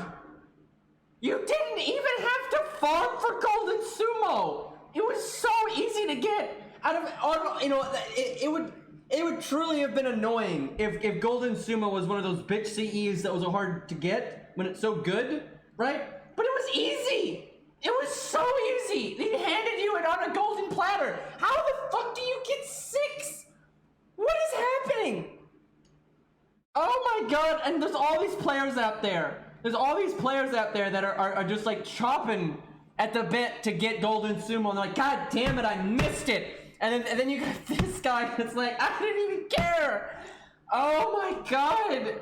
Hide yourselves. I mean, this is warranted. This is like, what the fuck? I don't even see a golden sumo. How do you even, did you burn it? Like, how do you have 6 golden carps, but I don't see a golden sumo? Don't make fun of my emotional turmoils, feels bad. Toxic streamer indeed. Oh my god. Oh my god. Okay, let's survey the damage. Right? Let's pretend this is one of those accounts that couldn't have gotten golden sumo. Let's just pretend. Oh my god, there it is. There's the drunken jolter of shame. You see that at the top, chat? That's you should never have, no one should have level 100 drunken jolter. It's a good CE, and actually it was a good decision on this account, but no one should have that. right? Nobody should do that because Drunken Jolter is so close to Golden Sumo. Something when you have 100 drunk Jolter, you know something went wrong, right? Because ain't nobody leveling that over Golden Sumo by choice, right? Golden Sumo is just objectively better than it, right? Like it's completely. It is good. Drunken Jolter is a good CE, and if you're not gonna have Golden Sumo, you know, it is a good stand-in, but yeah, it was so close to Golden Sumo that it's not great. But so, honestly though, this account has, you know, got some good stand-ins. It's got Drunken Jolter, it's got Aerial Drive, and Dive to Blue. So, I mean, there you go. I mean, you can use Drunken Jolter on Quick, or anybody really. You can use Aerial Drive on Buster, Dive to Blue on Art. So, I mean, it's fine, but look at it. Look at what they have to do to mimic a fraction of our power, right? You had to level 3 fucking CEs to 100 to just equal out a fucking Golden Sumo, right? Like, it's awful, right? I've said this before, that's why Golden Sumo is so good. It's not a matter of it just, like, offering you so much power in, like, a stage. It's the fact that you don't have to level so many fucking CEs. Stop calling my JP account out. Yeah, no, I've seen it. This is basically Aries' account, because it's like the exact same thing. I mean, to level like every 50% starting in P. And don't you have Drunken Jolter Aerie instead of Golden Sumo? Feels bad.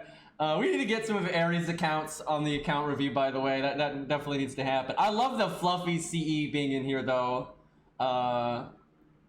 The anniversary one, that's a good one. This guy's got taste. Oh, you missed that one too? Feels bad. Okay, but you had enough sense to not level the Sakura one, because yeah, that one is shite. So you got, oh, you limit broke in 2030, that's really good. And you got the defense CE, you know, Star Bomb, so your options are good. Limit broken Sakura scope, another Star Bomb, you're totally fine. You got Anti-Berserker CE, that's worth leveling to at least 20. You got the Atalante one, so you're ready to go for Ibuki when she comes out. Got the Anti-Mail one, that's good. So the Anti-Berserker one, that really does help this account. Do you have Art of Death? Because that would be good for this account. Unless you're, yep, there it is. Might be worth leveling, because you've got your starting NP bases pretty covered. So you might want to have just a few options for your not starting NP stuff. Although if you don't do challenge quests, I guess it doesn't really matter, to be honest. Oh my god, it's the big three right there. Because yeah, it's Painting Summer, which is like the best art one, and that's like the only quick one, and that's the best Buster one. That literally is the big three. That all of that to make up for no Golden Sumo, by the way. That's so much XP, man. Imagine the things you could have leveled instead of all that. Feels bad. But yeah, your CEs are actually in a lot of Caneth CDs, getting all the albums. That's good stuff. And yeah, you didn't limit break the Jolter one by one. By fucking one.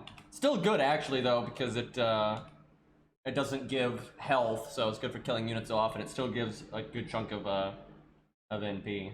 I got a bunch of formal crafts and stuff, so yeah, you got good stuff. Alright. Oh god. Is your fucking JP account included? I don't even want to know. I don't even want to know! Alright, let's see.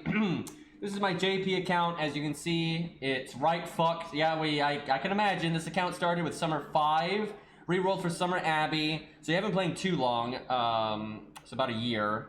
Unless it was the original Summer 5, and it's 2 years. And got all the SSRs from said event. But anyways, I don't really play this account much. In fact, I stopped playing for a while until Anniversary. Please wait a minute. Scratch everything. Forget everything I just said. Please tell me this Anniversary is not the thing that got you to play FGO again, right? Like, that's the sin. Like, out of everything on this account, if all the things that have gone by, like, nope, not worth my time, not worth my time, not worth my time, and this fucking Anniversary event is like, oh, that's the one. That's, now I need to play FGO. They got that daily roll. That's the thing, right? If that's what got you back in FGO, I'm worried. That's way worse than everything else. Like, are you fucking kidding me right now? Okay, well, you've already got at least 8. I'm losing my mind, chat.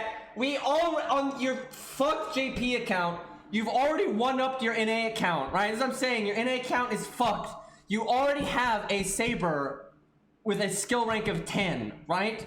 If we go all the way back here, not one of these fucks has a skill rank of 10. None of them, right? Like, why is your JP account already ahead here? What are we doing? All right, legitimately, like the Sabers here are they're not leveled for the most part, but between Sigurd and Ibuki, you're kind of better off over here. Let's see, still in P1 and Bedivere, so there's that. See, this is super skeps. Like, there's actually like, if I was gonna level something on this account, I would probably level. I think Choco Jana, honestly, because she gives you utility and AOE and support, and that's what you need. So yeah, because all your Ibuki's good for farming, but that, alone, I'm not sure that's enough. So I'd probably level Choco Jana. Nothing else I think really needs to be leveled. I mean, Ibuki and Sigurd can get, and then Karna as well. That can get pretty far. So you're looking pretty good there. Oh, Burgess is NP3 now? That would be good. I mean, you don't really, she's good. She's a really good Saber, but you already have pretty good Sabers, so you don't really need it. But if you like her, it wouldn't hurt to level her. But I would level Choco Jana over her just because you've already got good Sabers. Okay, obviously not passing the David test, but Emiya's NP2, and yes, I'm going to level David. You better. So Emiya being NP2, I would actually say you should level Emiya. Like, he's got solid single target and then good AoE, and he's good for farming. So I think it'd be great for this account to level Emiya if he's NP2. And now if you don't like Emiya, it's not the end of the world. But yeah, leveling David. Where Chiron at NP1, is that more worthwhile than leveling like Robin? I don't think so. I really don't. I'm not hating on Chiron. If it was me, I would level David, Emiya, Robin, and then if I ever got onto another archer, then it would be Chiron. But I don't think I would level Chiron above the typical stuff if he's NP1. I don't think so. I mean, it'd be okay. It wouldn't be bad. Romulus, it's good for farming. You got Enkidu. You've already got like great DPS for Fluffy way down the road. In between, when this was screenshotted, now I started leveling Leonidas, and I have another one to use as a taunt. And Taiga is NP1. So let's see. So I have no idea what level Leonidas is, but that's a good call. Taunt walls are always good. So you've got Ku with pretty high skill rank, so that's really helpful. Between that, Romulus and Kido, I mean, your Lancers are fine. If I was going to level anything, I don't think I would level a Lancer for a while, other than Leonidas for the taunt. What you've got is more than good enough. I would just focus on their skill ranks. Like big time. Riders are fucked. Yep, your Riders are super fucked. Why is Ushi final ascended 70 out of 70 and she doesn't have her third skill?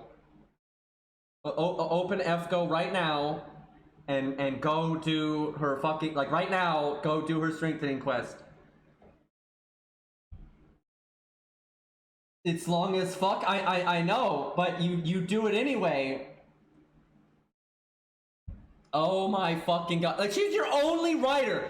It's not like you're using someone else as your writer. She is your writer. That's it. If you need a writer, that's all you've got right now, right? You don't even have Georgia. Go do the goddamn strengthening quest and, you know, use the SQ or whatever the fuck. Jesus Christ. Okay, casters, this is an absolute travesty. Makes sense to level Babbage this early, honestly. I normally don't. I don't use a Berserker in the meantime, but that's okay. You could because Babbage is the DPS one. Caster Ku's in P4, wow. It'd be worth leveling then, I would say. But I would level Hans. I would level Hans. Qingong was a good pick. Qingong makes sense. So Qingong and Hans, probably the two I would use. You have a lot of Buster though. I mean, you've got Romulus and Kidu, Emiya eventually, David, Ibuki, Sigurd. That's a lot of Buster. So Qingong is good, but you might want to level Shakespeare. I mean, if you don't play the account a lot, maybe not, and just deal with it. But Shakespeare would be nice for farming and stuff. But yeah, if you don't play the account a lot, I probably wouldn't worry. Yeah, you don't have that many caster gyms, so. When you don't play an account a lot, it's quality over quantity, right? Like, you all have seen that on my Herc account and 1 to 3 star account. I only level 1 or 2 things per role, right? Like, if that. But then I put everything into those, and I focus on that, and make sure they're really, really good. Because accounts like this, it absolutely is quality over quantity. Like, if you get Chin Gong skills up, that'd be more important than leveling a Shakespeare, I would say. Although I will say Shakespeare is nice because you can level him and not level his skills, and he'll still help you with farming. You can just keep him at 111. So if there's ever a lottery event and you have excess of XP, that'd be a good thing to do. But again, ult account, you don't really need to worry about Shakespeare. It's not that big of a deal. Well, you picked good assassins. I mean, you got 2 AoE ones for farming, and those are both good. And then you've got Hunter Face, which is super, super good for just murdering everything, and you got Avenge too. So I mean, you've got the right things leveled, so no problem there. And use NP2, so that's good. And if you're focusing on farming, so you don't do challenge quests, you focus more on farming, you might want to level use skills, because she actually is pretty good, but yeah, you definitely want, if you have to do main story though, 100 Face is still good. Okay, so Brunhilde is so good on this account. Berserker Brunhilde is so good on this account, and you absolutely made a good call on getting her skill ranks up. She's totally worth 10-10-10ing on this account, because when a good versatile berserker like her that has solid survival, universal damage, you get so much boom for your buck. That means you don't have to level like a billion other things, right? So that's a really good call. Like Summer Brunhilde could really help this account out.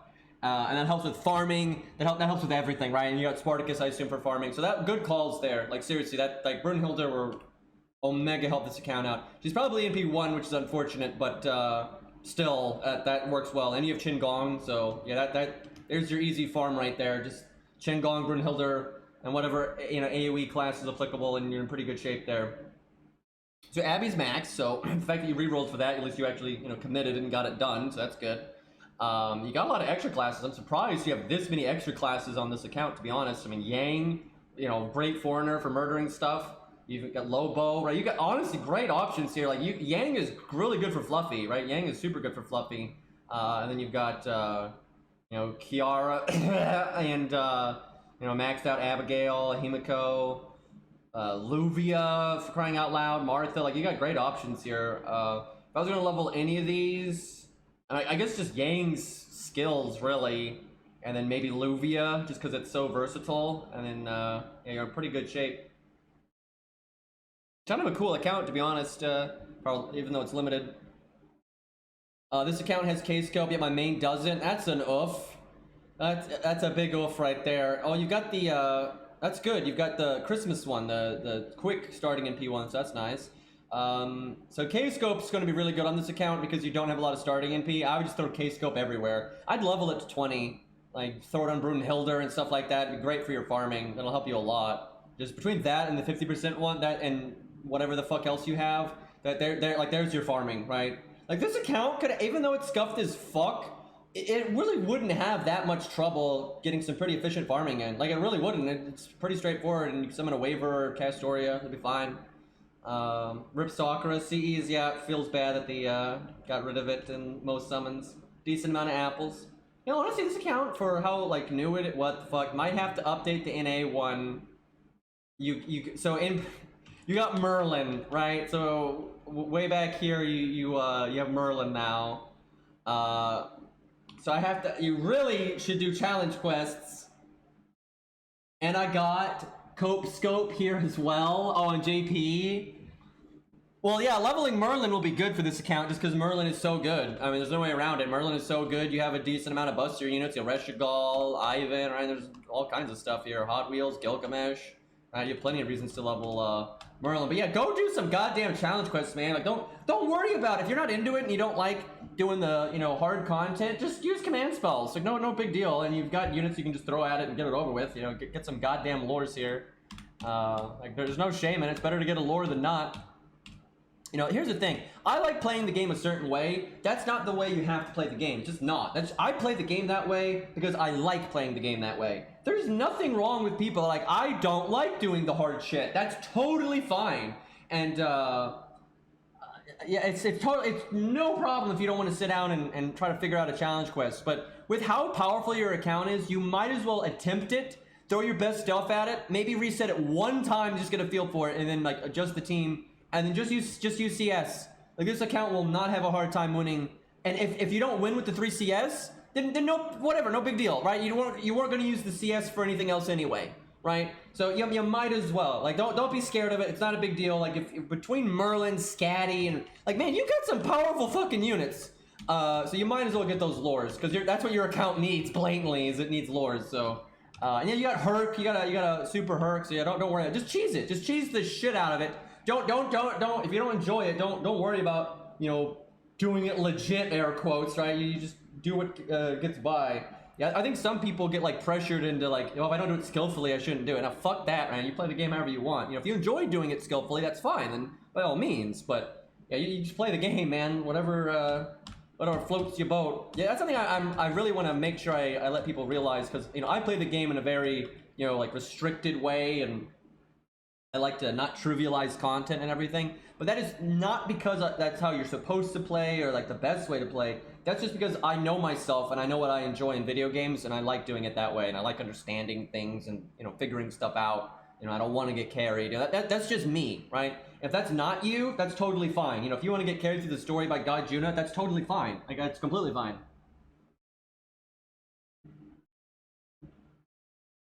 Well, hell, if you can beat Sitting Master with 1 to 3 stars, you can absolutely beat challenge quests with what you got, especially if you use command spells. So yeah, I wouldn't worry about it, man. Just you know, have fun and, you know, do whatever works.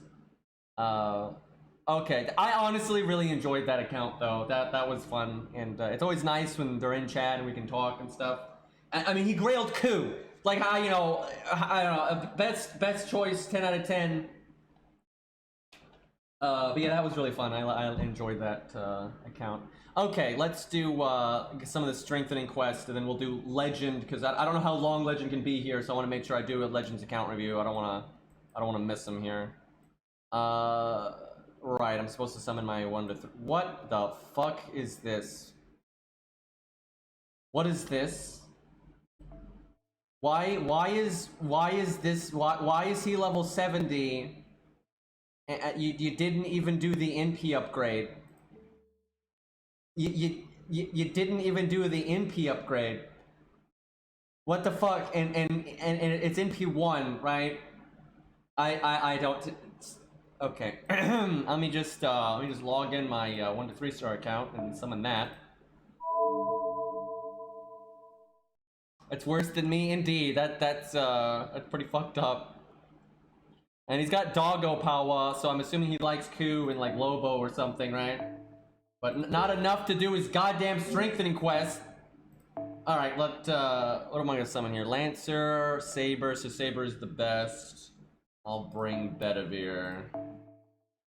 Bring Ryoto Temple, because I don't think we're gonna need our NP right away, because these stages normally have a million trash mobs. Looks like Zerp slotted some nice stuff though. I still cannot figure out why I can't see Final Ascensions. I have no idea what's going on.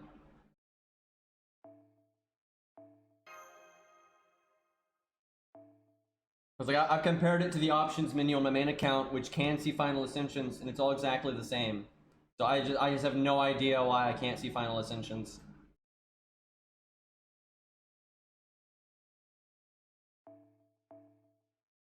I guess I bring a Saber.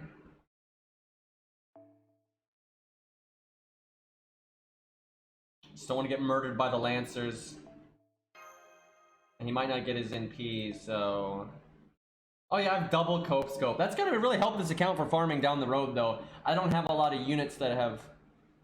like, are in good shape to farm one way or the other, but that will be useful. Oh, are you gonna get rare prisms for CCC? Alright, we want Bond on Ushi, George, and Stheno. I might need to get it on Robin, though, because ultimately it's not that important for Ushi to get Bond. Like, it really isn't. So I should be focusing on... Oh, wait, I'm leveling Billy, right? So I guess we'll get it on Billy. Okay. Do it like that.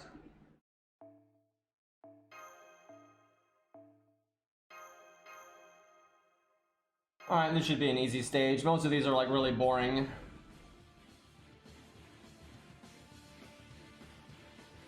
Look at that face.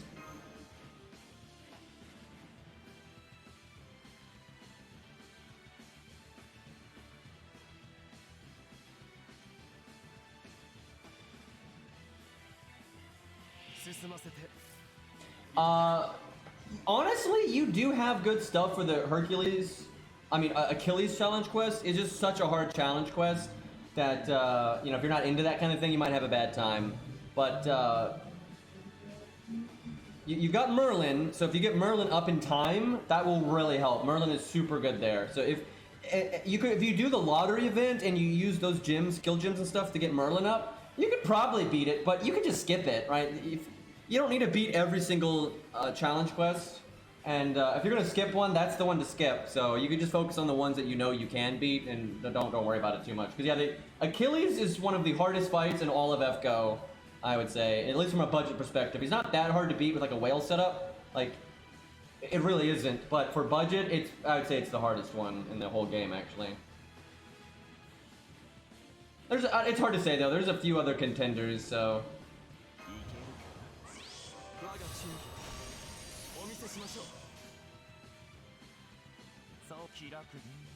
I should have just art chained there. Would have been better for David, and then Siegfried wouldn't whiff an art card.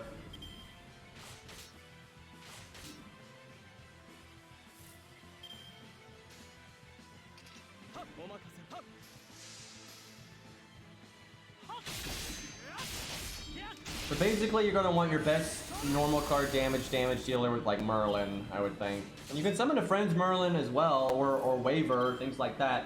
So I mean, if you definitely have the options for it. Man, I hope Tales of Arise is good, because it comes out fairly soon, and I want to be able to stream that and just have a good time, so I'm hoping it's got a good combat system and the story's not shit and all that. Because they haven't made a Tales of game in so long. I'm a little worried though, because Bursaria's combat was kind of dull. So I'm hoping Arise's isn't. I'm hoping it's got some real boss fights and that kind of thing. I haven't watched most of like the footage out there of it, but I saw like one trailer of gameplay, and it looks good, so I hope it's good stuff. So I'm hoping tomorrow to start my stream early. It's been hard though, there's so much going on in my life right now that I've been behind on things. But there's a game coming out tomorrow. Radgas from our Discord told me about this game last night, and it comes out tomorrow. It's made by a single developer, and that's always so impressive when they pull something off, right? Because you have to work on it for so many years. But basically, he just straight up says it. He's not like hiding. He's a huge fan of Armored Core and Earth Defense Force, and I love both of those games. And so it's basically Earth Defense Force while playing a mech from Armored Core, right? And I'm like, sign me the fuck up, right? So I'm definitely gonna try that as like a bonus stream as soon as possible if I can. And I'll probably, if it doesn't make good stream content, I'll just play it off stream unless it's bad. But it looks good, so I want to see what that's about. All right, let me do. Everyone pretty much has their NP, but David.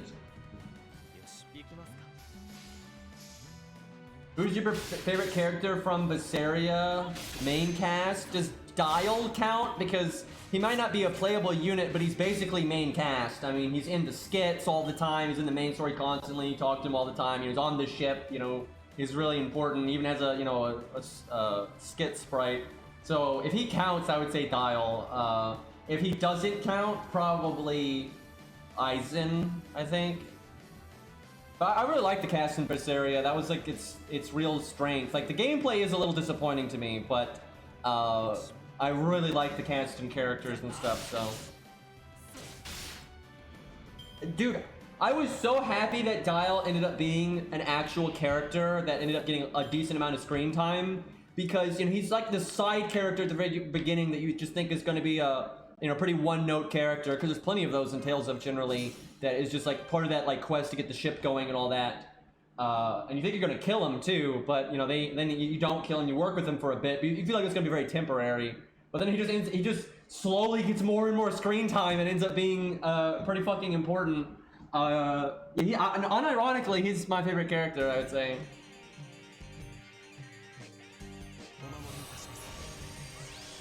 Irokuro, I think was his name. I liked all of the main cast. That's one of the only games that I don't mind the kid character. You know, Lavisette's not like my favorite character in a video game by any means, and he's probably my least favorite character of the main cast. but he didn't bug the shit out of me, right? Where normally kid characters bug the shit out of me.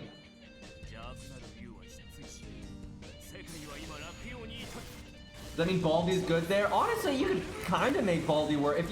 I'm sure you could make Baldy work there if you gave him really good supports. If you didn't give him good supports, there's no fucking way. But honestly, that's a better fight than Baldy than most because it is so normal card damage based, and its one hit evade is actually really good there. And like you're doing the kind of buff stacking that Baldy wants you to do anyway. So you're not having to go out of your way to do the Baldy style gameplay, and the fight removes a lot of the RNG with Baldy because when you get the duel, you will always get the cards for the DPS unit. Like always, no matter what. So actually, that's one of the few times, like, I think Baldy could do very well there. For sure. Like, that's one of the only challenge quests ever I can think of where that's the case. And if there ever was going to be a good budget clear, I think it could potentially involve Baldy. I could see that. The only issue would just be him dying. But that's one of the best fights ever for him when you think about it. Just because they give you your deck guaranteed. So, I mean, that's just right up his alley. It's normal card damage based, buff stacking based.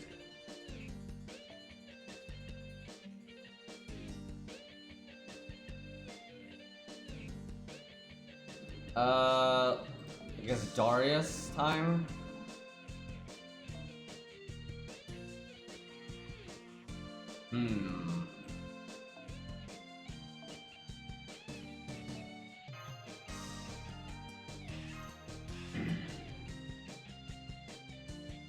Because, like, Vesperia, not Bussaria, Vesperia with a V, I like more overall, but I don't like the entire cast, right? I really like Yuri and Flynn and Rita and Judith and Raven, right? But then you have Carol, right? Carol, right? It's not good. And then you've got, Patty, right? I'm not a big fan of Patty, right? There's some characters holding it back, right? Where the rest of the cast in Vesperia was really good, though. What is content? I know, right? I cannot... there's no excuse for this. Like, the state of JP right now, Reddit, by the way, but the state of JP right now, I think is inexcusable. There's no reason that they should go this long without any content. And if they're behind on schedule, that you just do a rerun of something, right? You just do a fucking rerun. Like, what the fuck? Like, how are... I just can't even fathom what's going on. You should never have...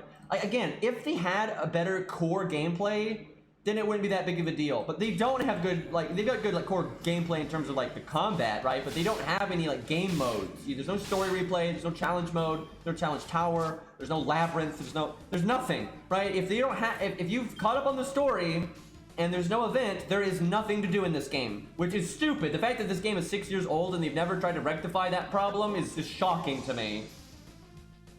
And don't be greedy, I know, right?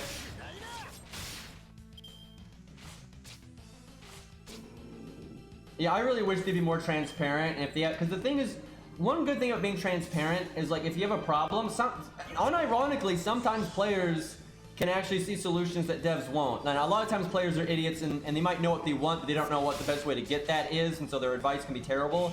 But there's sometimes where devs are just blind as fuck to certain things. Like, again, like right now, I think almost, if they asked, almost the whole player base would be like, yeah, if you're behind schedule, just do some reruns. Because they're behind on reruns. That's the thing. There's a bunch of old events like Ryder Kentucky that people would be super fucking happy if they brought back. So I'm like, if you're this behind, just do some of that for Christ's sakes. But apparently they're too busy working on PvP to add anything like story replay or a challenge tower or whatever, so...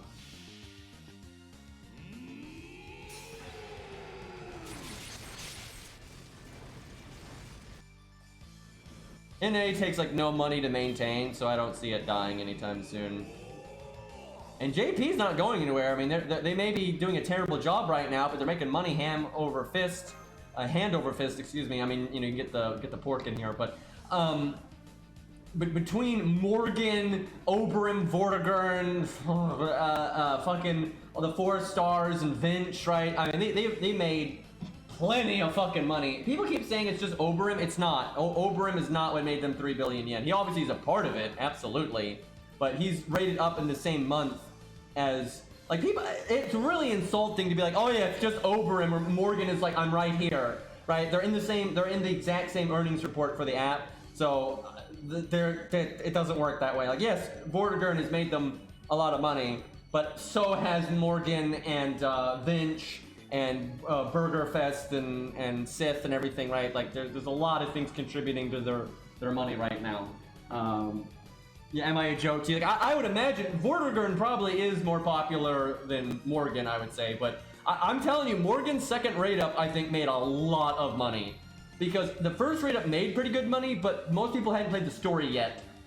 And because of the time lock, that's why they rated her up second. I'm telling you, everyone was like, that's so weird, why is she rated up again already? It's because she was released, and then the story was time locked, so no one could see her character, and then when the time lock was up, her banner was gone. And then like half the player base like fell in love with Morgan, and they're like, oh shit, we can't capitalize on that, so then they rated her up again. Like absolutely, a lot of their profits this month are from Morgan.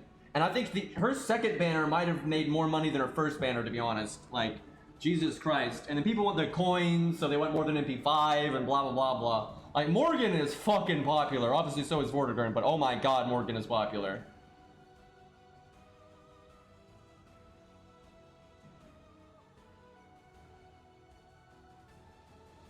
Zerp smash, don't... Just... Oh my god. You know, chat, if we summon that, this will actually be a hard stage.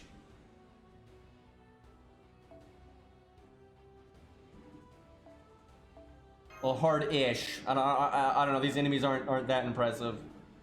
Let's see here.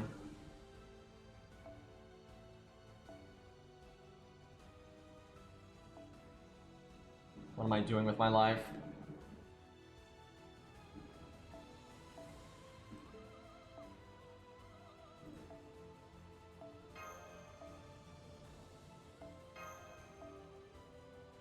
I know what I'm about. I need to level my CEs now, by the way. I cannot believe that we are so close to limit breaking this thing. I just hope I get one more copy. It's gonna suck getting this close, and then we just never get it again for ages. Because that'll be like our main DPS CE for so long until they bring out like good event CEs. So, that could potentially be so useful. Meanwhile, Millennium Tree. Seriously, why can't one of these Millennium Trees be the was it Iris Veal? Is that I think it's Iris Veal. Why can't you be normal? Right? This thing is so bad. It's like the worst fucking CE ever. What do I put in the back here?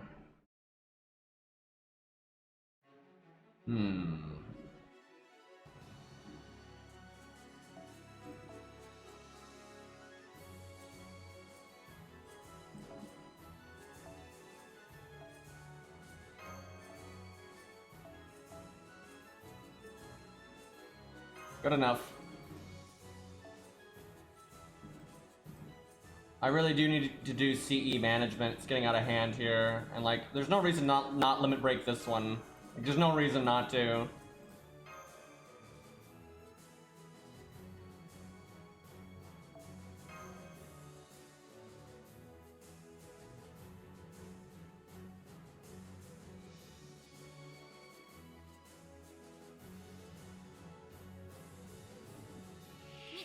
Zerb, I need answers. You dodged it last time. What did you do for that stage where you have to use Mash in Chiom, who is an assassin, against casters? What happened? Blue Q? I wouldn't be shocked if he did, but I want to know, like, what was the, wouldn't you like to know? Look at you, look at this shit. Look at this little shit coming in here. Thinking he's Cairo with the smiley faces. Fucking gonna end this man. See, Hex wants to know. Alright, let's beat this stage, and then we'll look at Legend's account. It's a little bit out of order on that one, but I had to bring that one in early just to balance out the flexes and the advice one, so... Why did I just do that? Oh my god, why did I just do that? This is not a normal mash. This is cancer mash. Why does the look at we have 3 skills. Look at this gold mash, right? This mash is like way better than mine in every area except for the fact that I don't know it's 111 level 1, right? Like except that minor detail. Now listen here, you little shit. God, I love that with the VC Brawn, by the way. Okay. Now there's some music. I love this song, dude. It's great.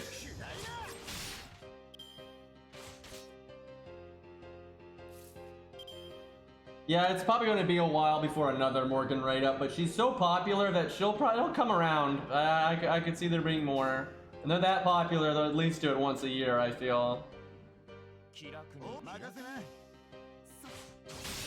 Well, I really respect that this song exists, because I tell you, Gauntlet Dark Legacy, it's an old video game, and in many ways it's a terrible one, but they put so much effort into that game. Like, every zone is very strong aesthetically, and it's super old game, so bad graphics, but I think it's still, like, aesthetic and atmospheric as fuck. But they just went so above and beyond. Every single stage has its own music. Like, every single stage has its own music. And then, like, this song, it only plays in one room in one stage, right? You're in, like, an abandoned, like, mining town, and there's zombies and shit. And for just a short section of a level, you go through a building, and it's like a bar, right? Like an old-timey bar.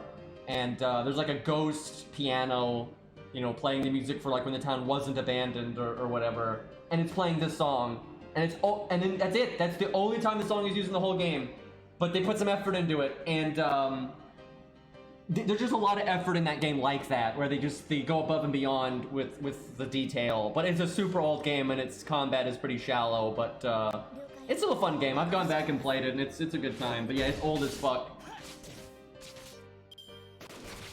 It's got some bopping music though. It's not just that song. Like there's a lot of damn good music in that game. Okay, if I kill here, I don't need a taunt. Let me see.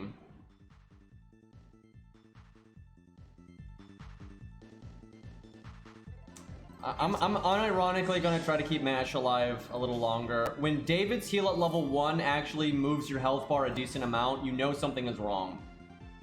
Like that's not a good timeline right there.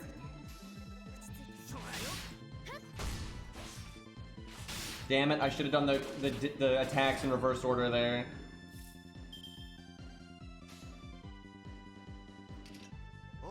Can Mash? Why is it taking me this long to get through this wave?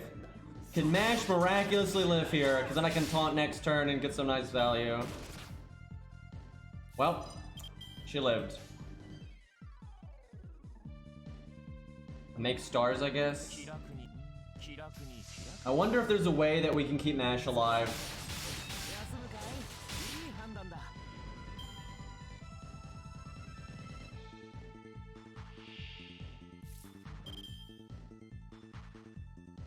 Let's see.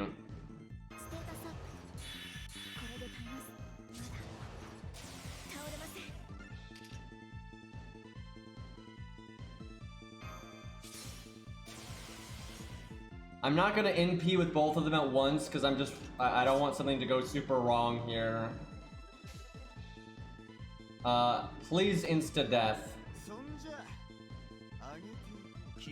If we could get an insta-death here, or somehow do 40k. He might, he's NP like 3 or 4 now. Oh, there we go. Big damage for our baby ult account here. NP ranks matter.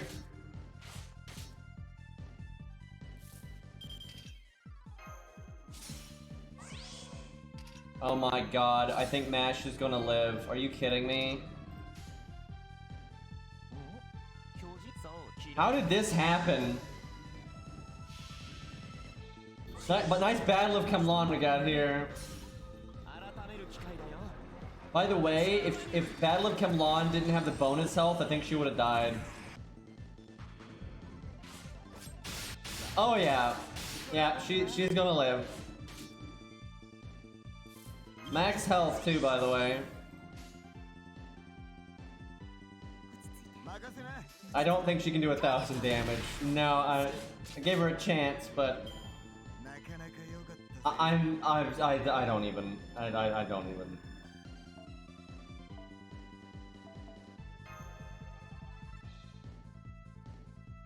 These stages are a lot easier than might have thought. Maybe the last stage will be— wait, was that the last stage? That was the last stage. I don't even. Well, there's her upgraded NP. Oh shit, there's the music though. Why couldn't this have played when we fought Tesla?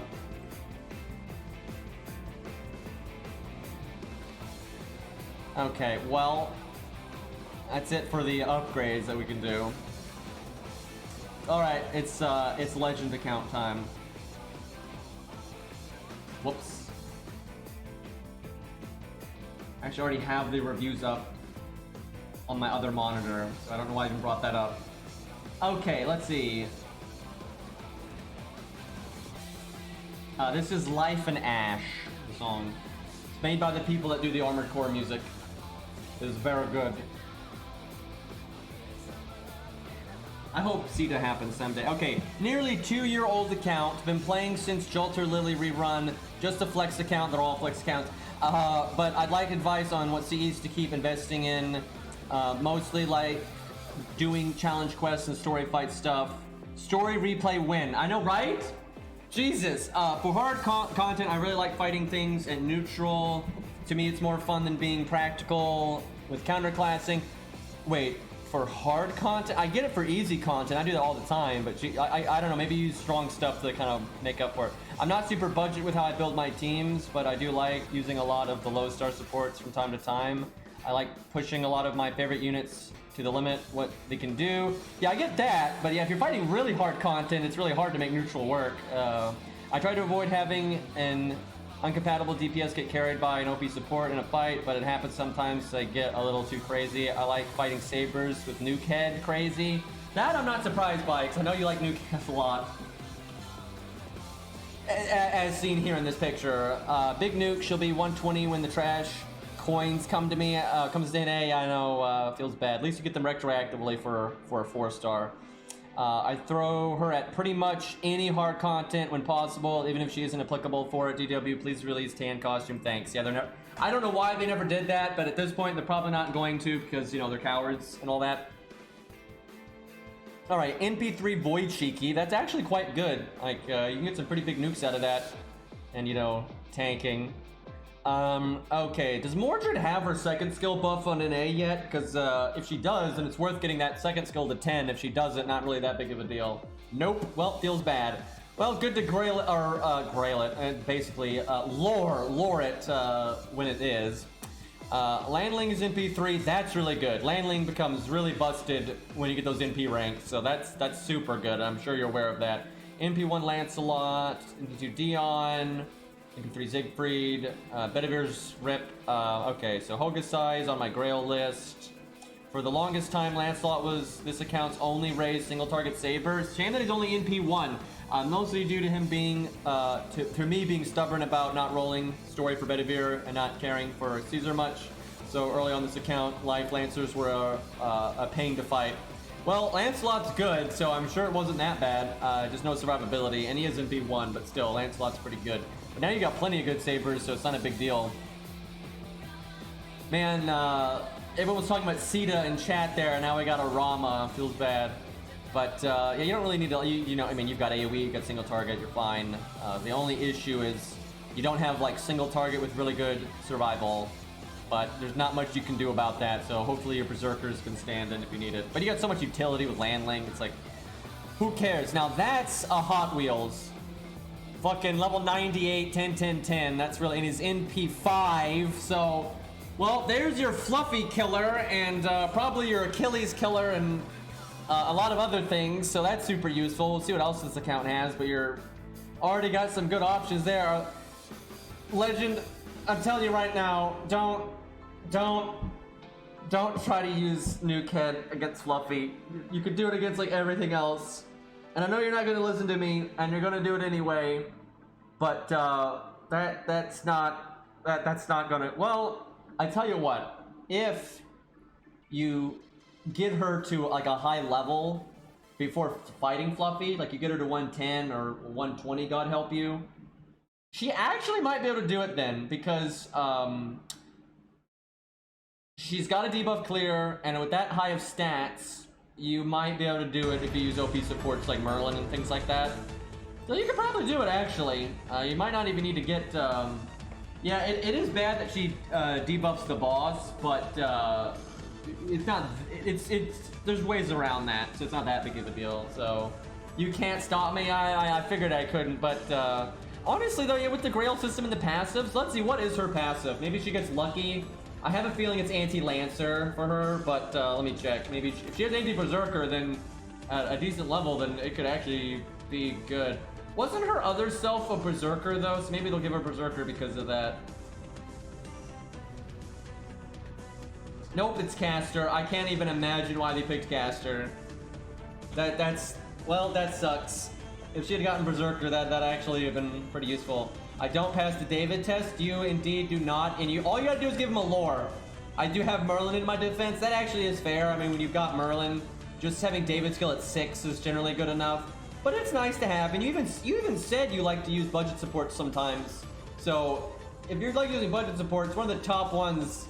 Is getting David's second skill to 10, like for sure. So you have all of the OP stuff though. I mean, you got Scatty, Merlin, Tam, Waver, Caster, Gil, you have everything, right? So once Castoria comes out, that's all you're lacking. So that's good though. If you're gonna use Nukehead against Fluffy, you're definitely gonna want Merlin.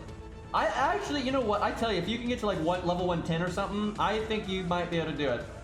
Because she has debuff removal, and at 110 you can kind of make up for being AoE, and Merlin is broken in that fight. Like, Merlin is so broken in that fight.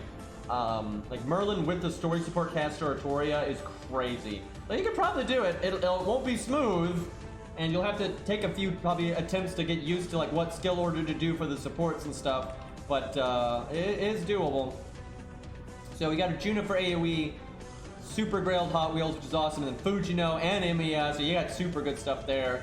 I really like Grailed Hot Wheels, man. I wish I had my own so bad. I hate that I actually rolled on that banner a good bit and I didn't get them. Fucking sucks, but, because now I'm too far behind now. You know, I know so many people with 10 Hot Wheels and these Grailed and everything, so I'm gonna be over here with, like, you know, level 80, 111, you know, it's like, god damn it, man. But I like, you know, it's pretty obvious. I like me some angry characters, and you know he's pretty angry, but he's an interesting character. He's not just you know rage face. You know, I really liked his character, like seriously. Yeah, Fujino's good. She did get it. If on your NA account, there is another rated for her coming. You've got like a year and a half before it hits NA though. Alright, let's see here. Ash and Fujino just murder everything. Yeah, you're never gonna have a hard time with Sabers or even Berserkers with them. Bosses are just trivial with those two, and Ash will probably be my pick to fight Achilles. That's a good pick. That's a good pick. C-tier units, by the way. Yeah, I know, right? Emiya was my first gold, so I tossed a couple grails on him. Well, he's good. I mean, Emiya's versatile, good for farming. When Caster Artoria is a thing, it'll be no problem. Well, there's Enkidu, so there's another option for Fluffy, and he's in P2, so that's super good. Look at the Grailed Lost Belt 3 Lancer there. Shame she's not as useful as she could be. She's almost good, though. So if she ever gets buffed, you're ready, because she's in P5 and maxed out. That's a fun pick. That's unique as hell, and she is fun. She's a very fun unit. I just wish she was a bit better. But she's getting there, and all she needs is a buff. Like, all she needs is a buff. There are some fights where she's somewhat useful. It'd really help if there was a way that you could give the enemy crit chance. That would really help. And then Grailed Baldy, you know, Baldy might be a meme here, but he is awesome. I love his voice actor, and he's really cool and everything, so I always respect the Baldies. But I have to imagine he doesn't get used half as much as your Nukehead there. God, they're hard to work with. Oh yeah, you're talking about Baldy and Panda Lancer there. Yeah, they are a bit awkward. I suffer every time I use them. Feels bad. Can they get buffed, please? I think she has a higher chance of getting buffed than Baldy, but I'm hoping Baldy gets one. The only reason why I'm worried about Baldy is because the player base is so convinced that he's OP, even though he's trash. It's kind of frustrating. Okay, so Achilles, great for farming. He's NP2, great for challenge quests. It's just super all-around useful.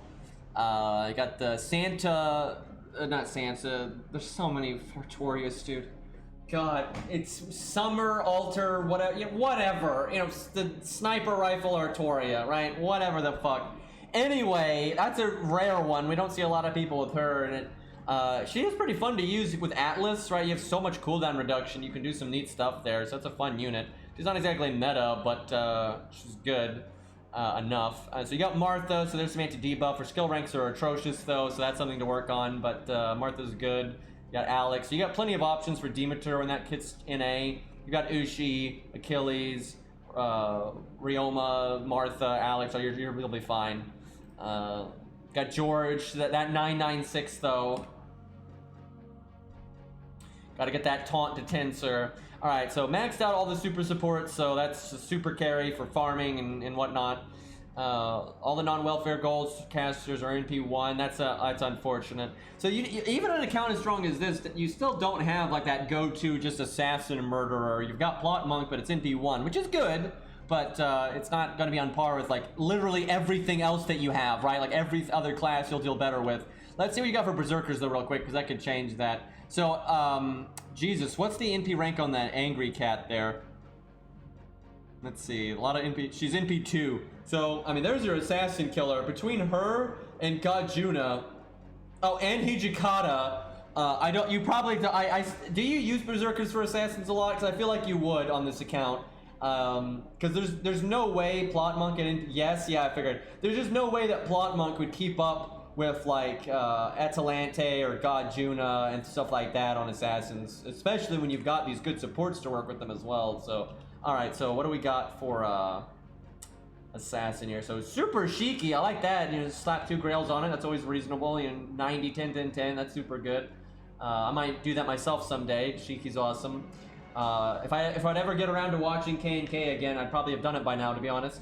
At least mine's 10, 10, 10, but yeah, got great for farming. You got Semiramis, which is kind of an odd one, right? She's kind of got awkward gameplay, but she's not too bad. Yan's NP4, so we got another one of those.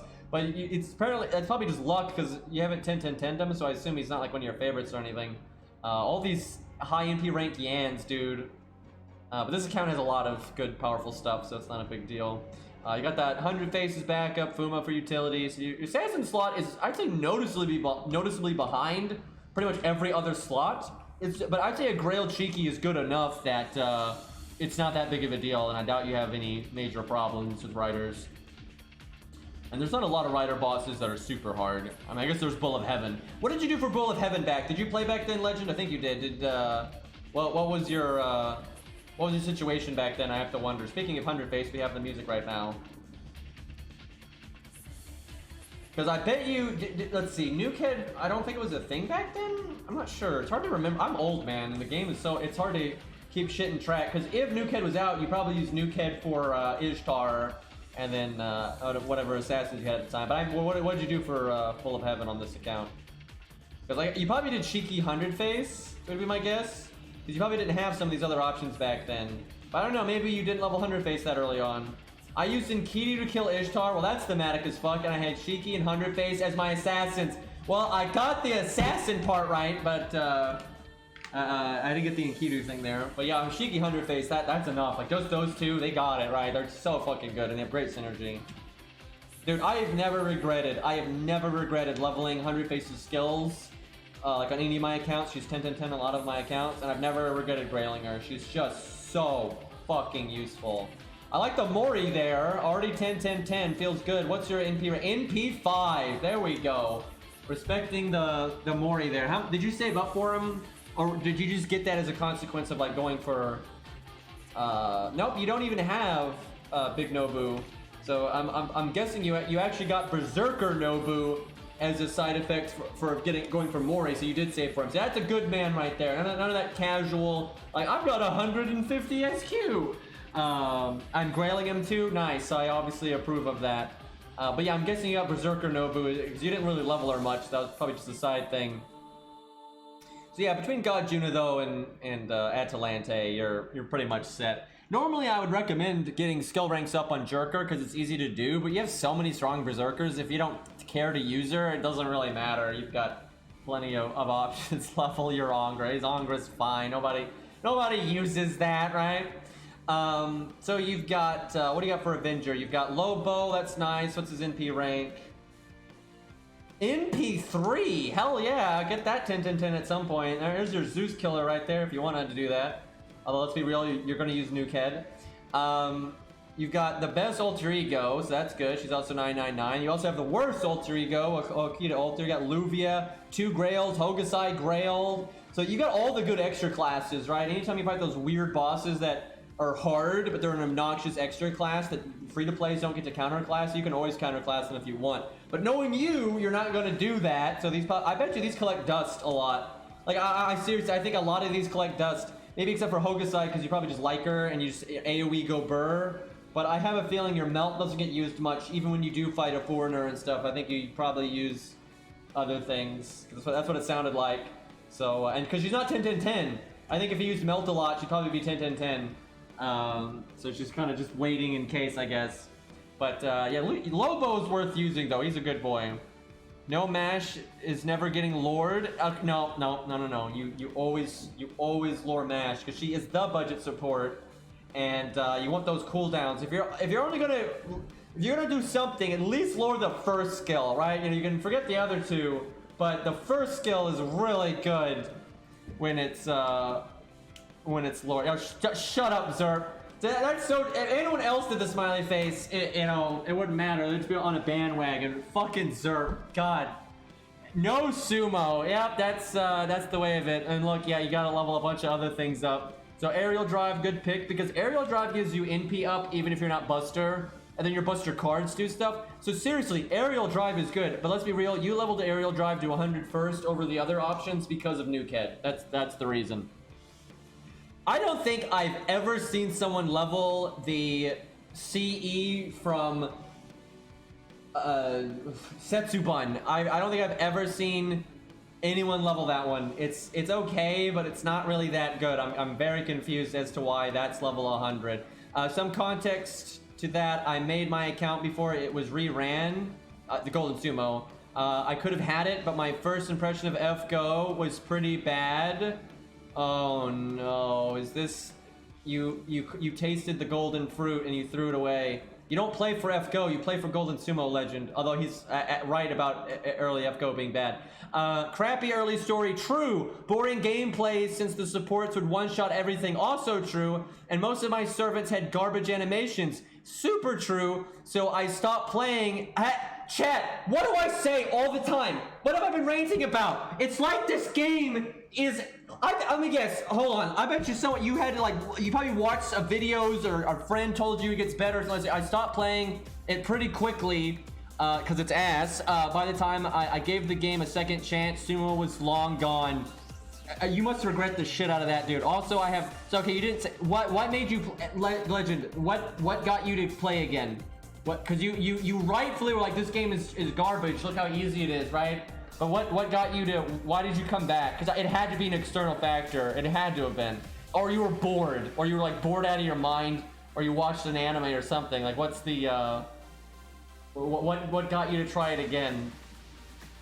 And then how long... And then at what moment did you realize it was actually fun to be had? A friend... Yeah, I knew it had to be something like that. A friend told me to give it another chance. What did they tell you, though? Right? I need details here. Were they like, hey, it gets harder? Or like, it's got the tits? Like, what did they say, right? Because I feel like a lot of friends wouldn't even know, like, what other people might want out of the game, right? It's pretty common, I feel. But maybe they know, like, what you like in video games. I don't know. Yeah, what did they say? That it gets way better down the line? So were they just being generic? Were they just like, just in general it gets better down the line? Because it sounds like you really enjoy, making Nuke Head fight all the bosses, right? So they're just being super generic about it. Well, so now here you are, Legend, way later. How much do you regret not getting Golden Sumo? Right? Like, obviously, I don't think you'll regret it as much as some people because you do have some stand-ins, but it still sucks, like, quite a lot, yeah. It sucks for Nuke Head, too, because Nuke Head is absolutely one of those units that uses different card colors. Right, some units aren't like that. Some units are, see green, press green, or see blue, press blue. But she really is, it's her best CE. Yeah, I figure it's either that or when you don't want starting NP, right? Because then it's going to be Yang or situational stuff, right? But yeah, I can imagine, because she likes to do quick cards sometimes, and sometimes you rush the NP, so you do the art card. Like, it's just so many reasons for her to do her other cards. So yeah, I imagine Golden Sumo. I think units like Ku, Canis, Nukehead, stuff like that, Golden Sumo is one of their better CEs, like, because they are all over the map on what they pick in their deck. And that's why I actually enjoy Ku's gameplay, right? Obviously his skills are overpowered as fuck, but because there's a lot to min-max and think about with when to go for your normal card damage, when to go for crits, when to go for NP gain, that it keeps it interesting for me.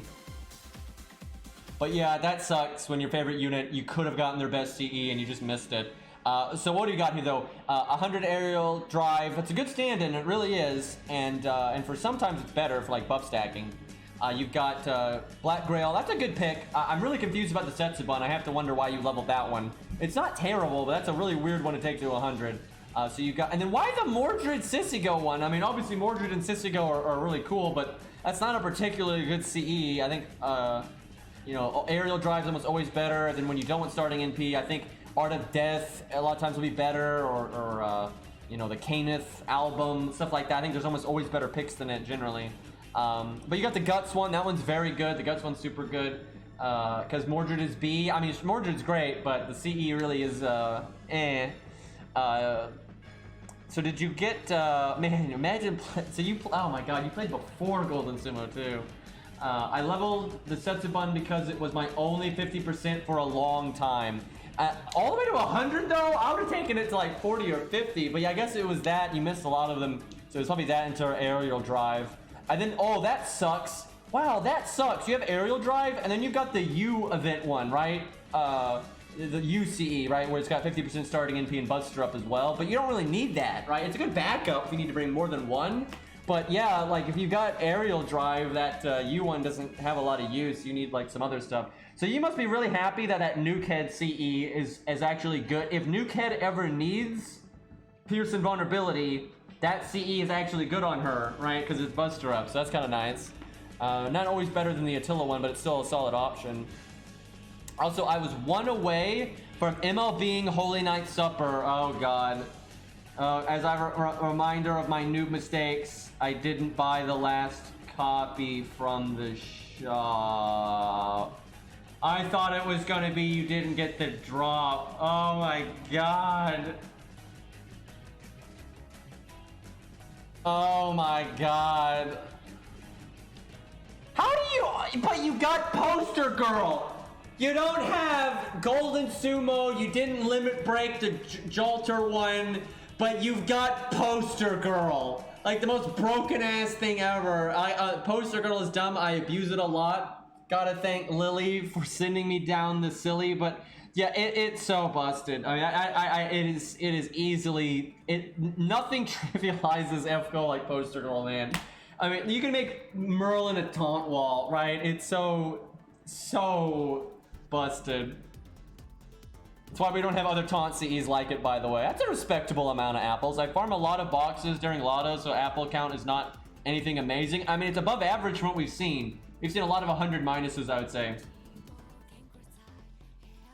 I try to tell people that Poster Girl can really help their accounts out if they want, because I know a lot of people don't play like I do, but because I never use it, dude, I've had someone tell me that I'm bad at FGO because I don't use Poster Girl, by the way. Like, I'm not good enough to figure it out, even though for like the last 6 years, I basically non-stop bitched about how stupid that CE is, and then how unreasonable it is to use in budget setups because nobody has it. But yeah, I've seen people say, like, Green's not that good, he doesn't even use Poster Girl. I'm like, he's probably the only guy that would say that, though. Most people try to act like Poster Girl's not OP. They're like over there using like 3 Poster Girls in a setup, and it's like, it's not OP. You know, you could do this with a budget setup, totally. Yeah, that's most people. They're on pure copium over there. Let's see. I farm a lot, blah blah blah. It's not anything amazing. I mean, like I said, it's totally fine. Outside of that, I only use them to mess around in fun story fights. Me too, and testing things before fully clearing them again. Story replay when in 6 years, man. 6 fucking years. It's crazy. Well, this is cool. I like this a lot. Look, adding context to accounts is great, right? This is how you make flex accounts good, because you have something to talk about, and you know, you can see what they like and everything, right? Like that's how you do a flex account right there. So Thank you, Legend. That was a very good account. I really enjoyed it. These have been pretty fun accounts today, so that's nice. Standards, what are those? Okay, let's see. Not really sure what to do on this account right now. Like, I really should get skill gems, but Saber Daily's not that useful to us.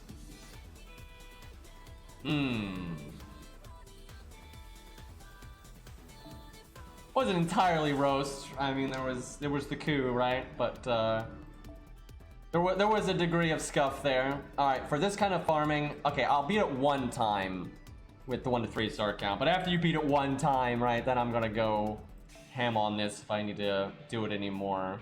All right, let me actually change Billy's CE. I don't think it'll matter. It's just he doesn't need starting NP in this kind of stage. It's not like this is a hard one. Good old level 60 Ryoto Temple.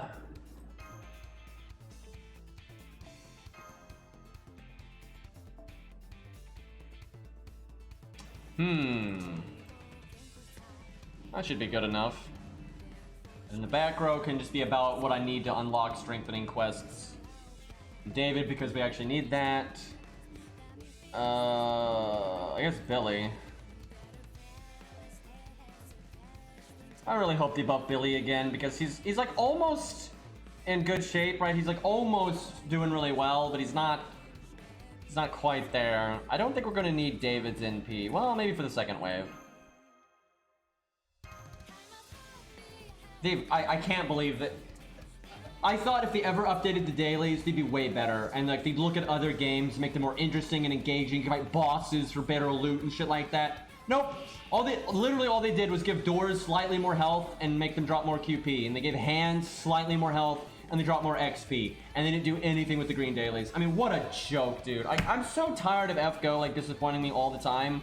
When there's like so much good about the game and it could just FGO could so easily be like incredible, right? And they just flop all the time and it feels like because they're lazy, right? And that's so lame. Also, ow. Oh yeah, you fight Artoria here. I haven't done this daily in some time. Mordred is really good for this stage, actually. I 3-turn this with Sabers all the time. I like bringing like Arthur, Mordred, and then anything else really. And if the Spriggan spawns on the second wave, Arthur gets his anti-giant damage and he'll kill the Spriggan like it's nothing. And if the Spriggan doesn't spawn, then they don't have enough health for Arthur not to kill them. And in the final wave, you have Mordred's anti-Saber or anti-Artoria stuff, and it's easy. It's so easy.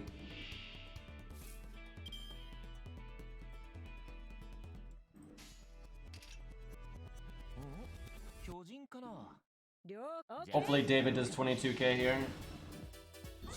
Shut up and play your PvP, I know, right? God, I have like no interest in PvP in this game. Like, if I wanted to play a PvP, I'm gonna go play an actual, good game for PvP. You know, like, God, this is such a terrible game for PvP.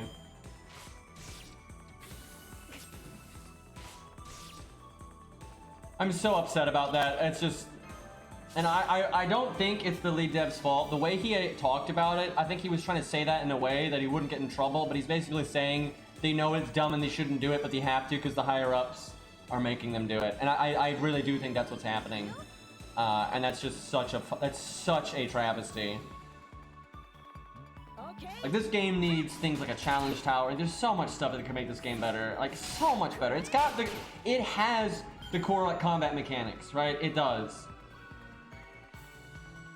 Yeah, co-op could work. This game, a co-op game mode could be pretty cool in this game, actually. And some other games are messing around with that, but, FGO, of course not.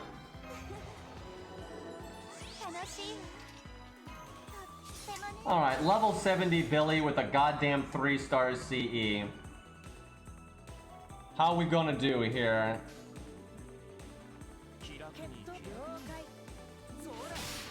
Pretty minimal buffs as well.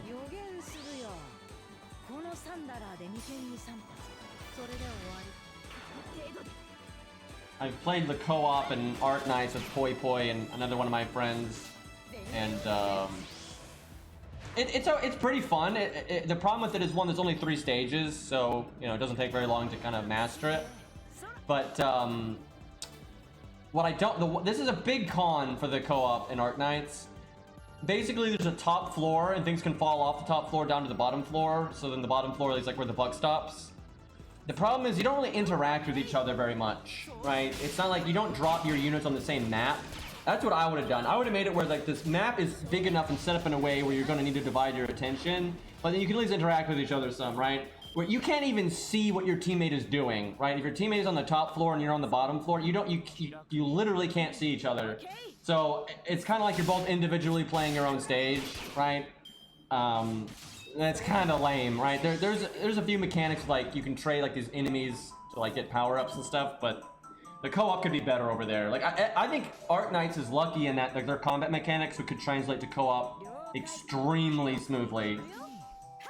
Also, the UI in the co-op in Arknights is atrocious. Like you literally can't, in the pre-stage screen, you can't change your team. If you want to like adjust a unit, you can't. You have to leave and come back. It's pretty dumb. I guess I NP that.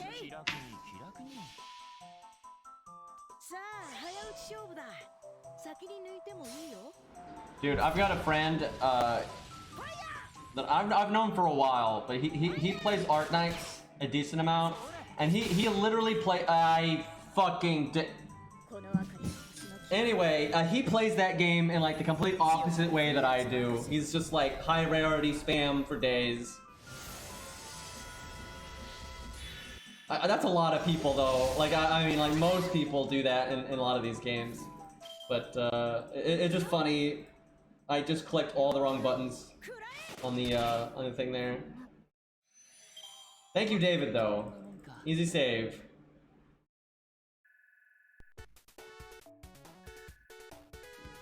Wow, first try, first ever Saber daily, and we get a gold gem. Imagine if it would just drop a gold gem every single stage, right? Wouldn't that be nice? Alright, let's do another account review because I'm a little behind on those.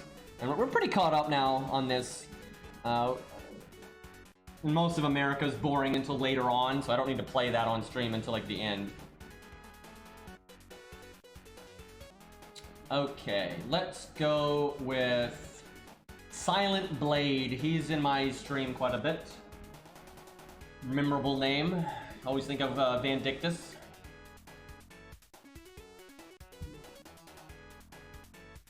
Honestly, I'm not that far from quitting the game. I'm not planning on doing it right now, but like I have plenty of other games I can play. Honestly, what I would do Saber Nero, and I think this is a very reasonable way to play FGO, and they kind of deserve it with how bad they handle it, is just, you know, put it on pause. It's like if you say, hey, this event looks cool, or this new main story looks cool, come back and then play it, and then stop playing it and go play something else. The fear of missing out makes people quit entirely when I don't think it should.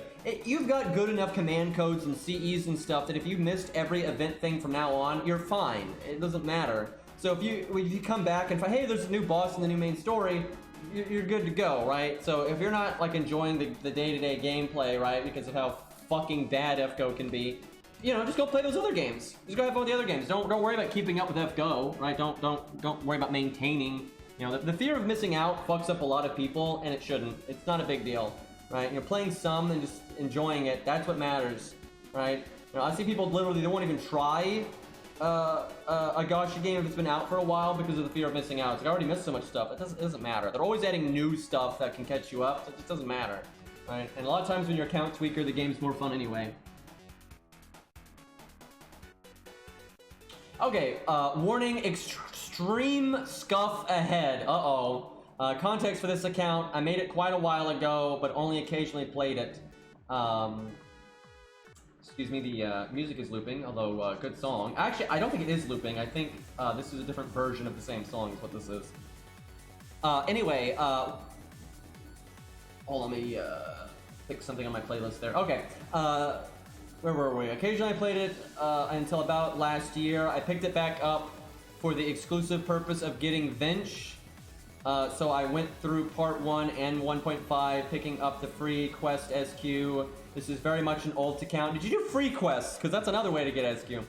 In terms of goals, I just want to experience the new JP content casually. See, that's what I'm talking about. There's nothing wrong with that, because I'm guessing you're an NA main, but like it's okay if you miss all those CEs and stuff. Just maybe do like 1 or 2 events like occasionally to get like a basic thing. You're like, oh hey look, something like aerial drive's rated up. Let me just grab that, and then you basically never have to get another CE again. Like literally, it's that easy to play an alt account. You don't need to like have some super beefy, you know, flex account, right? And a lot of times casually playing the story is more fun when your account is weaker. It really is. I did go through all of 1.0 free quests. Damn, that's a lot of grinding right there. It's a lot of SQ too. In terms of goals, we got the story. Though I'm not planning on going through the lost belts that aren't on NA yet. I'm not, i.e. not worried about Zeus and Fluff until NA has them. All necessary NP levels are edited and hopefully for your convenience. So that's nice. Okay. Wish more people did that. Although that is not how I would do it. What I would do is just, you know, MS Paint it and just, you know, slather it on there. That really is the best way, but that works too. Okay, so Caesar, pretty solid pick. Bedivere, MP1 feels bad. So honestly, this is not advice that I would give on NA. But on JP, I would level Saber Lily unless you don't like her. Because she's already NP4. Saber Lily is pretty good now. She really is. She's got battery now. She's got the extra upgraded NP. She got the, like, she's in good shape. And with her new passives, she can just get her NP immediately. Like, she can just get so easily. It's like, and you can even double NP if you got a good starting NP CE, like K-Scope or something, right? Like, she's really good shape. Very hard-hitting NP. Get it quickly. Obviously, her normal card damage is bad, but, you know, what are you going to do? I'm planning on leveling Illy since her buff. Yeah, Caesar and Lily can go pretty far.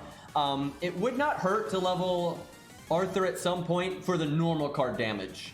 And one, he's good for farming because it's his battery and NP. But because Lily doesn't have good normal card damage because she's not actually a 4-star, her NP hits like a 4 or a 5-star because it's extra upgraded. But her normal card damage is a 3-star, right? So she's not a normal card go-getter. And Caesar isn't either. So at some point you might want to level Arthur for that, but I wouldn't put that as very high priority unless you really like him. If you like him, go for it. But for practicality, Lily and Caesar can get most of what you need done. So for a casual ult account, that's really good. So Sith is actually really good for a casual ult account. You get a lot of variety there.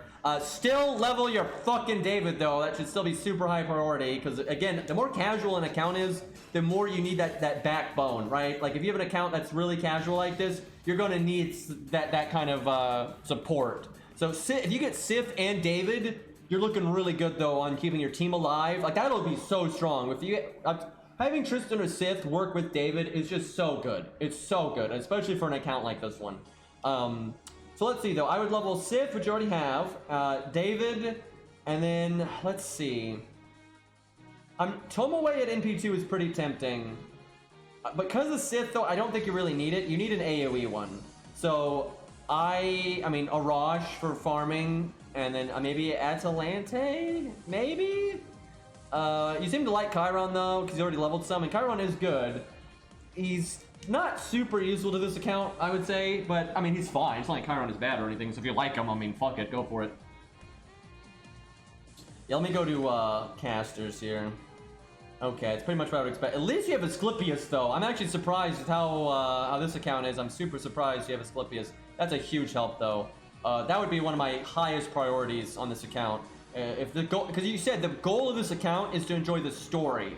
It's not so much about farming, right? You're gonna just farm casually on the side, right? So Asclepius would be one. So far, actually, out of everything I've seen on this account, Asclepius would be my top priority. Just so many fights where you're going to need that. Because you don't have Merlin and stuff. Good thing you have Tam, though, so I gotta keep art units in mind. That makes your art units way fucking better. So you got Babbage for DPS for smacking assassins, that good. I mean, you made good picks. These are all this is almost exactly what I would have leveled in the situation that you're in. So your casters make total sense. But yeah, Asclepius, super high priority. And you don't have Martha, so even more high priority. So yeah, Asclepius. That's fun. Grailed, Medusa, excuse me, and I did that too. So that's actually a good one. Good when she's grailed like that. Pretty good backup, even in single target situations. She's not as good as Ricky, but it's still good, and then good for farming, and then you get the stun and all of that. So that's good. But between her and Ushi, that will get a lot done. You're not ready for Demeter, right? You're definitely not ready for Demeter, but you've got like quite a few months before she comes out. What this count would, because you don't have OP supports to carry you, so you gotta, Demeter is gonna be a fight. Because this is JP, you could level the Yuri Pirates, and I think they would work. The Yuri Pirates are quite good now. They're definitely good enough. So, but you could do Ricky or Yuri Pirates, whichever one you like better would be good enough. And then you probably need to level Alexander, but you don't need to level his skills. Just get him 1-1-1. That's pretty much all you would need to do. And between Alexander at 1-1-1 or 4-4-4 or whatever you want to do, and either Yuri Pirates or Ricky, you should be able to do Demeter. Because Grail Lushi is pretty good. And Medusa's not worthless there. She absolutely is not. Yeah, Yuri Pirates are definitely viable since they're buff. They're not like god tier, but they're good. I rolled ass clap because your advice. Yeah, it's worth. Okay, so Lancer here. You got Ku, obviously best single target budget Lancer, no question. And then Parvati for AoE, that's really good. She's not leveled yet, but yeah, Ku and Parvati, that's all you'll ever need. I mean, really, it's all you ever need. They get the job done. You got some other Lancers here that if you like them, they're worth leveling. I would level Leonidas though, just for the taunt wall. You're going to need that. Do you have George? No, I don't think I need to tell you that you need George. That's obviously good, but you can get by without him though. But I'd probably level George before Leonidas. Yeah, George can be really handy. Honestly though, you made good picks. Like you did not these are good picks for pretty much every slot. You've got good stuff. Okay, Assassin. So obviously Vince maxed out. He'd be 5 even. Jesus. So a big fan of the rabbit. So Assassin, 100 face, that's good for backup stuff. Carmella and NP2 Carmella. So that's really good. I would say Carmella at NP2, that's that and 100 face. That's all the DPS you ever need. And Carmella's Buster so works with Vinch. So there you go, right? Like that's really good. Is Wu worth leveling? How much quick DPS you have? You've got Ushi, Medusa, Parvati, Ku. Oh, Sif. Okay. Wu actually might be worth leveling if you don't mind the squeaky, high-pitched lolly. Wu is legitimately good on this account. It could work with Vinch and other things like that to make your quick do well. So how much Buster do you got for Vinch? Well, Saber Lily, that'll be 1. David, unironically, I mean, David can be a DPS, so that's a thing. You don't have a lot of Buster yet. You do have Babbage, so you don't have a lot of Buster yet. Well, so you got Berserk. Okay, well, you should probably level some of these Berserkers. That kind of goes without saying. So Tamcat is really good. She is quick, so another reason to level Wu, and she's really upgraded there. So your Tamcat is like a monster, but these are hard choices. My God, because it's an ult account, you can't level everything. Like, there's a reason to level almost every of the rare Berserker you have here, but you can't. So if Hercules is Bond 10 already, or you've been working on that on the side, Hercules would be pretty good. Because again, story account. If you're not really worrying about that, or you don't want to use him, I'd actually say Penth, because you have a lot of. It's more Buster to work with Vinch. And that's no joke. But Summer Musashi is really good. Like, she is super universal and she's amazing for farming. If we're gonna farm more on this account, I would say Summer Musashi. But even for her main story, I mean, she's good. So that's a hard call with these Berserkers. I don't want to level Herc. Just kind of makes everything too easy. Understandable. I would probably do Penth or Musashi, and if you can get away with it, do both. You don't need to worry about skill ranks too much on Spartacus. I mean, obviously, if you need more starting NP for farming, sure. But because of Vinch, I don't think you need it. If you haven't leveled a Raj, I would level a Raj. Yeah, I would definitely level. Because of Vinch and Spartacus, there's your easy mode farming, right? And again, you're probably not going to farm loads, but it's nice to make it easier when you can. But Tamcat's no joke. Really, Tamcat is no joke. And she can solo Vinch. The fight with Vinch in Lost Belt 5, she can solo it. She's one of the best ones for it, actually. And I tell you, a lot of accounts that don't have some of the more peculiar DPS that are good there can actually really struggle with that fight. So Tamcat's no joke there. That'll be a big help. But yeah, I think Pinth is good. I really think Pinth is good on this account. She's good in general. She gives you anti-debuff. That's always good. She gives you buster stuff. She can fill in the gaps even for your riders, like against Demeter, stuff like that. Yeah, I really think Pinth makes sense. And because you've already got Sith and David, and then presumably you'll level George. You've got ways to protect her for a turn or two, right? To get a lot of value out of her. So yeah, I think Pinth is pretty worthwhile. But no joke, Masashi's amazing, right? Like there's no, even at NP1, Masashi is very good. So if you dread level Masashi, I don't think you're gonna regret that. And you have Tam to work with Masashi, and you can use Vince just for the battery if you want. So you can bench Tam and go Burr. So there's nothing wrong with Masashi at all.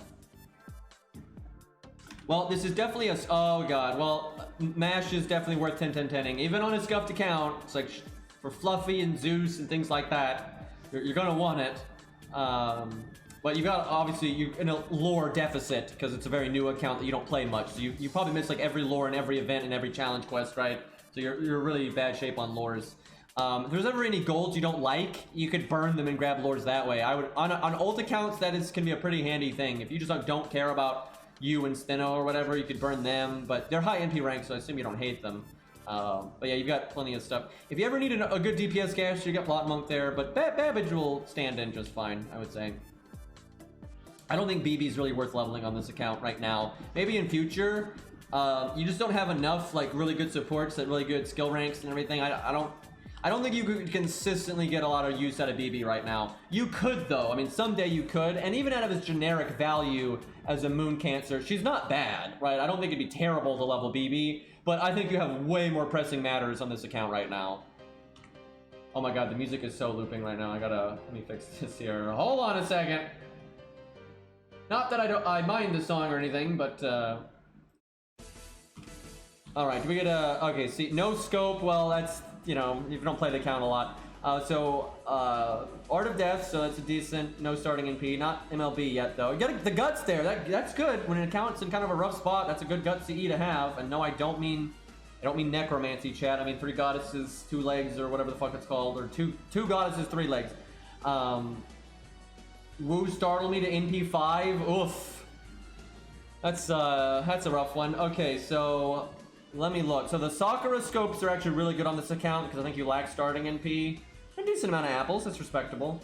Okay, this is the only CE screenshot, so that means you don't have a lot of stuff. Black Rail's good, I'd level that to 20, at least.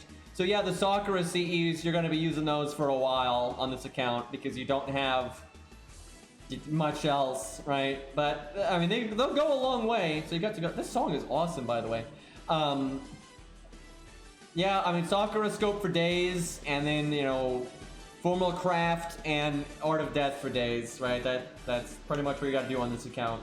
But at least you got the guts thing, that's pretty handy, so it's okay. It's salvageable. Alright, looks like that's it for this account.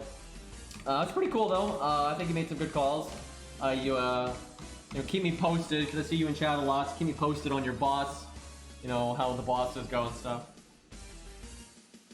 The anti-CEs are just better MLB. Oh yeah, for sure. If you mean like the new ones, like the new 4-star ones, like they're, if you get those limit broken, they're really good. But you don't have them limit broken yet, I assume. Oh right, you mean the, I forgot about that one. The fucking the rated up one, right? Yeah, the rated up one. I totally, that is good. And the fact that you rolled hard there, those will go really far for you. Actually, I totally forgot about that. The Sakura scopes are still good for your supports though, and that kind of stuff. I totally forgot about that C. I am so autopilot like discounting gosh CEs because a lot of them suck and most people don't have them, so it's easy for me to kind of forget about them. I think the Necromancy CE would work with Yuri Pirates asking for a friend. I would rather use a regular gut CE on them. Because the problem with Necromancy is you will never be able to use their own guts. That's not very good. If you're ever going to use Necromancy, you use it on someone that doesn't have guts. Because what you can do is, shut up, say. You can use like the any other gut CE that's guaranteed, And once that one goes off, then you use their guts. So you just boom, boom, right? That's a lot more consistent than what you're going to get out of necromancy. Because, again, with necromancy, you can't use the Yuri Pirate's own guts. They won't let you. It'll no effect. And so necromancy would have to proc 3 times in a row for it to get better value than just... Because you get 2 guts no matter what from the CE. The normal CE, like a normal gut CE, you will get 2 guts. Every time. Because you're allowed to cast your skill guts and you have the CE guts. With necromancy, you must exceed 2. So if you get 1, it's less than. If you get 0, it's way less than. If you get 2, it's only tied, but no secondary effect, so it's still behind. So the only way to get ahead is for it to proc 3 times. The statistics on it proccing 3 times are not very good. They're not very good at all. It's way less average. It's not even close. So I would not use it on Yuri Pirates now. Now on NA they don't have their gut skill yet, but even then I would still probably go with the regular one. Like the regular one's just nice and consistent. Okay. I think we'll wrap up a bit early tonight, chat. I could do a bonus stream though, because I actually kind of have time for it. But I got some real life stuff I should really do. I will very much try to do a bonus stream tomorrow. I'm planning on trying out that new game. I think it's called like, fuck, what is it called? It's like Mech Knights Nightmare or something, right? It looks like a pretty wild game, and so I'm really looking forward to trying that out tomorrow. So that'll be that. I'll try to do some America off stream as well because it's bad. We got to get through that filler, but I'll do all the big bosses at the end on stream. And I swear to God, man, I hope we get an event soon. I mean, this is getting crazy how long we've gone without an event. All right, what do we got here? Who do we raid? Not a lot of people playing FGO right now. Jesus. Not surprised though, it's kind of dead everywhere. Okay, this guy's playing through Lost Belt 2 right now. I have no idea who this is, so I can't vouch for quality, but they're in Lost Belt 2, so we'll raid them and see how they do. Alright boys, thank you for hanging out. Sorry we didn't get 2 more account reviews, but I was kind of slow on that at the beginning, but we got a chunk done, so we're getting there. We'll open up reviews fairly soon. I think in about a week we'll be ready. Alright boys, peace.